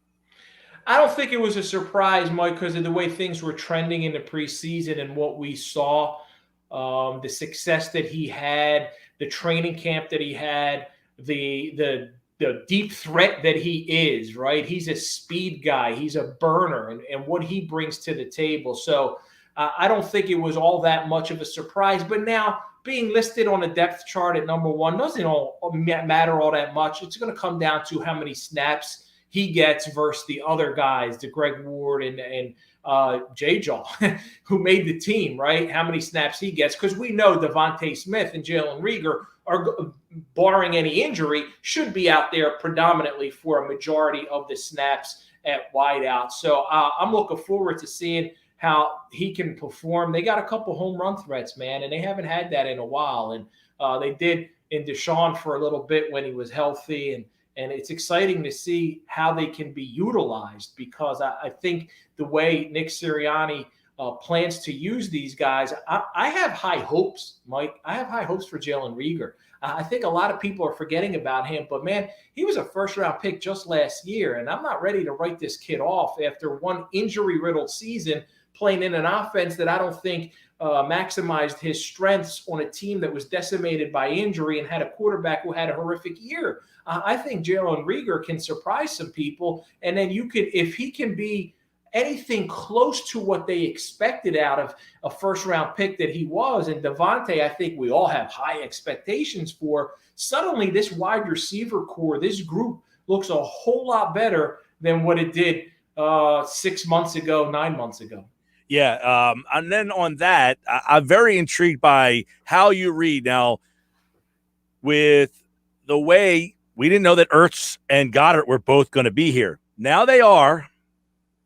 Now what? This is a very interesting turn, Mike, and I think Dallas Goedert kind of let it slip by saying he fully expected to have a new contract by now, but the Eagles went into a quote-unquote different way. They went a different way, and I think what's happened is that with Zach Ertz and the front office seemingly coming to some sort of forgiveness, amends, let's put past in the past, let's move forward. Zach being the guy that he is, a strong man of faith, a guy who's going to put and forgive those who have hurt him and put all that in the past and move forward. I really believe that the Eagles are going to use this season as a way to evaluate both of these guys. And while Dallas Goedert is the younger of the two, he's also been injury prone, right? And Zach Ertz at 30 years old doesn't mean he doesn't have a contract left in him. I think he's got a 4-year deal where he can perform up to 34, 35 and be elite. I don't see any reason why Zach Ertz, who keeps himself in top physical shape, who has the determination, the will, the hunger, the desire to be a Hall of Fame tight end, and he's got to still go out there and put together 3, 4, 5 great seasons, not good, great seasons to be considered at one day for that gold jacket in the Hall of Fame. He's not there yet, and he wants to be there. I think that he can still do that. We've seen tight ends play into their mid to late 30s. Antonio Gates, Jason Witten, Tony Gonzalez, Rob Gronkowski right now doing it. So there's no reason why Zach Ertz can't join that elite tight end above 30 into their mid 30s. And then we look at a contract like Mark Andrews gets last night, $26.6 million guaranteed money, 63% of it guaranteed. To me, that's a contract that everybody said, hey, this says a lot. Hey, Dallas Goedert's going to want this kind of money. You know what? So is Zach Ertz. Why would Zach Ertz not want that kind of money? He's done a heck of a lot more than Mark Andrews and Dallas Goedert. So I'm not writing off. This is crazy to say this because I was someone who probably on your show, I know on my shows and on others, I said, I don't see any way where Zach Ertz is going to be on this Eagles team this year. Now, I don't only think he's on the team this year. I think there is a possibility that he's here beyond that. What changed? Was Nick Sirianni some guy that he was just so glued to, that personality that reinvigorated? What changed? I think this is something where the front office had to sit down with Zach and have a conversation and really say we apologize for what's happened in the past, for maybe not treating you the right way, for not one. I know that when there were conversations with the Eagles and his agency for a contract extension in 2019, right? Yeah, we're in 21 now. So it wasn't last year. It was the year before talks broke off, that the Eagles intended on giving him an extension. They just didn't give him enough guaranteed money that his agency thought it was worth it. So that's where things started to disintegrate. And then the whole Zach and Carson are very close. And the way that Carson Wentz issues, how all of that unfolded, all of the things that happened behind the scenes that I know Zach was aware of, and the causing a rift in relationships and putting things out there to control a narrative that really wasn't happening. I know Zach was aware of that, and he certainly could not appreciate that and wasn't going to like that and wasn't going to take too kindly to that, seeing that happen to one of his close friends. So I think there was a lot of forgiveness in there, and they're looking at this as a fresh start. I know this.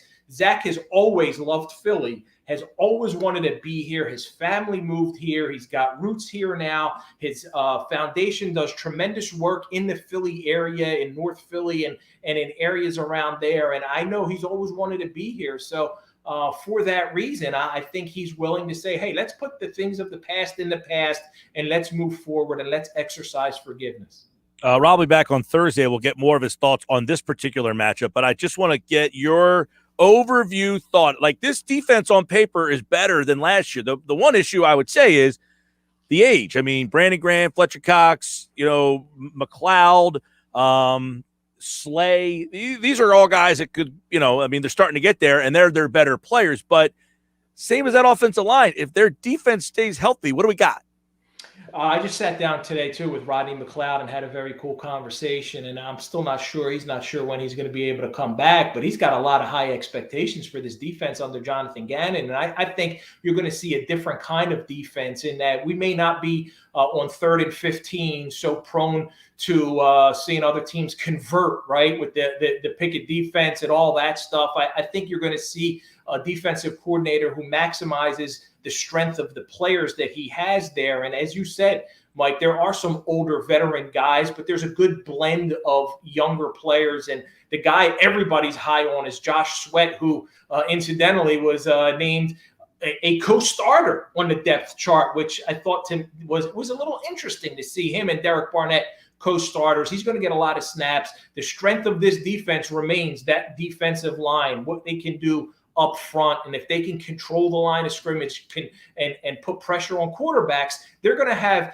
a whole lot more success than they did last year. And I think they've improved at the linebacker unit. That's certainly improved. And the secondary, Steven Nelson upgrades at cornerback for sure, and Rodney McLeod, his injury to me and him coming back from an injury he means a lot to the team stability wise back there. So hopefully he can get back out there in September. Rob Motti, the Associated Press NFL. He'll be at the opening night, Dallas and Tampa. And, of course, on Thursdays, we will chat Tuesdays and Thursdays about the NFL and the Eagles and all things NFL right here on the Sports Bash. Don't forget Faith on the Field weekends here on 97.3 ESPN. That was a great conversation with Alan Faneca last week. What's coming up this week? Brandon Graham, and it's kind of, Mike, it's like Brandon Graham unplugged, man. I sat down with him and the Eagles chaplain, Pastor Ted Winsley, who's got a book out called A View from the End Zone about, he's been an Eagles chaplain for 2 decades. And BG, man, really opens up some fascinating details about not only his journey in his faith, but like his relationship with his current wife. And I'm going to put out a little snippet this week that's going to surprise some people of BG talking about some things that are very private, and it's a very cool conversation. Check that out. Rob Motti will be back on Thursday. We'll preview the Eagles and the Falcons a little closer. All right, Rob. Thanks, bud. Mike, appreciate you, bud. That's Rob Motti here on the Sports Bash from the Associated Press, and he is brought to you by Resorts Casino Hotel in Atlantic City. I'm Mike Gill. It's the Sports Bash Live, 97.3 ESPN, the free mobile app. Download the free mobile app, the Apple Store, Google Play. Thanks to First Bank of Seattle. You can message us right through the app. When we come back, Jalen Hurts said this: the biggest honor of his professional career is what? Find out next.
All right, we get ready to wrap up the show here on a Tuesday. If you missed the new KJM with Max Kellerman this morning, really enjoyed Max being the lead host on that show. I think he does a really good job. And their first day on the job, they did have Jalen Hurts on the show this morning, and he had some very interesting things to say, including when he was asked about being the starter and basically, like, the way they handled it, I guess you could say, the way that they handled the whole situation by not naming him the starter and how that kind of, did he feel like the team has put faith in him? Here's what he said. I've handled like anything else. Just going in there with the right mentality, having the right mentality, and that's to keep the main thing, lead the guys around me, build relationships with the guys around me and go out there, play to our standard of play. So, okay, fine. What's your thoughts on being the starting quarterback? Boom, boom. But when he was asked about what Max Kellerman asked him the question about whether he thinks the Eagles believe in him or not. And this is where I thought you got a really good feeling about Jalen Hurts in this whole situation, about where the whole quarterback thing was. Was it really a competition? And the Eagles obviously believe in the dude, because not only did they not package the pick to get a receiver when they could have to move up and get a receiver or trade or anything like that, but they used the pick on him after they signed Carson Wentz. Then they go get him a receiver instead of grabbing someone like Justin Fields. He gets all the reps with the ones. And then because they trade for Gardner Minshew, who was given away, like, why wouldn't you take him as a backup? People are like, oh, they don't believe in Jalen Hurts. Seems to me they believe in Jalen Hurts. Right. The whole point of this, of them, do they believe in Jalen Hurts? And he said, I definitely feel that they believed in me. They went out and got him Devonta Smith. They had a first-round receiver in last year's draft. They kept Zach Ertz. They have the offensive line. They've done a lot to show Jalen Hurts that they believe in him. Now, Hurts talked about what the biggest challenge was during this training camp as this team was kind of getting put together. And take a listen. All training camp, having conversations with, my teammates and Coach Sirianni even, is to find out what our identity is, not only as offense but as a team.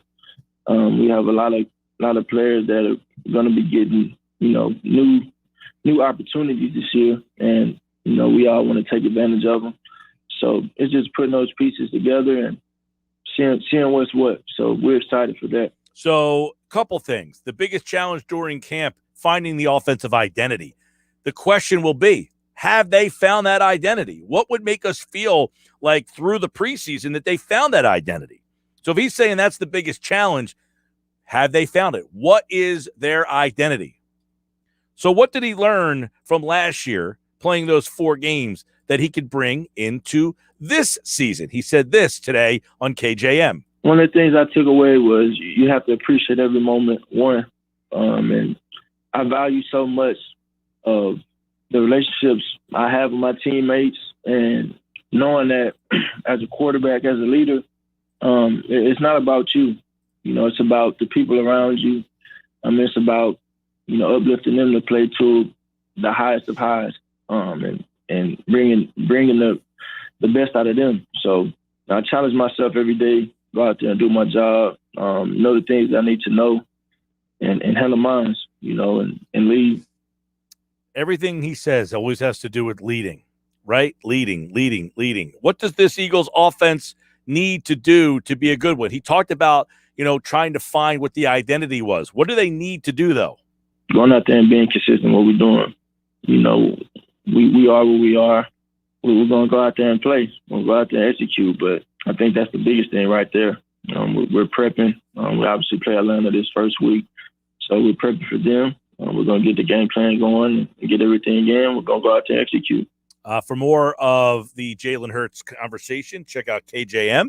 And, of course, this was an interesting one because Hurts played for Lincoln Riley. He played for Nick Saban and now Nick Sirianni. He was asked about any similarities. I'll look into the similarities of it. And I think, especially with Coach Saban and Coach Sirianni now, that they bring in these core values that trying to drive a team, core principles that, represent the team and what they want to stand for. At Alabama, you had commitment, being disciplined, showing effort, being tough, and playing with pride.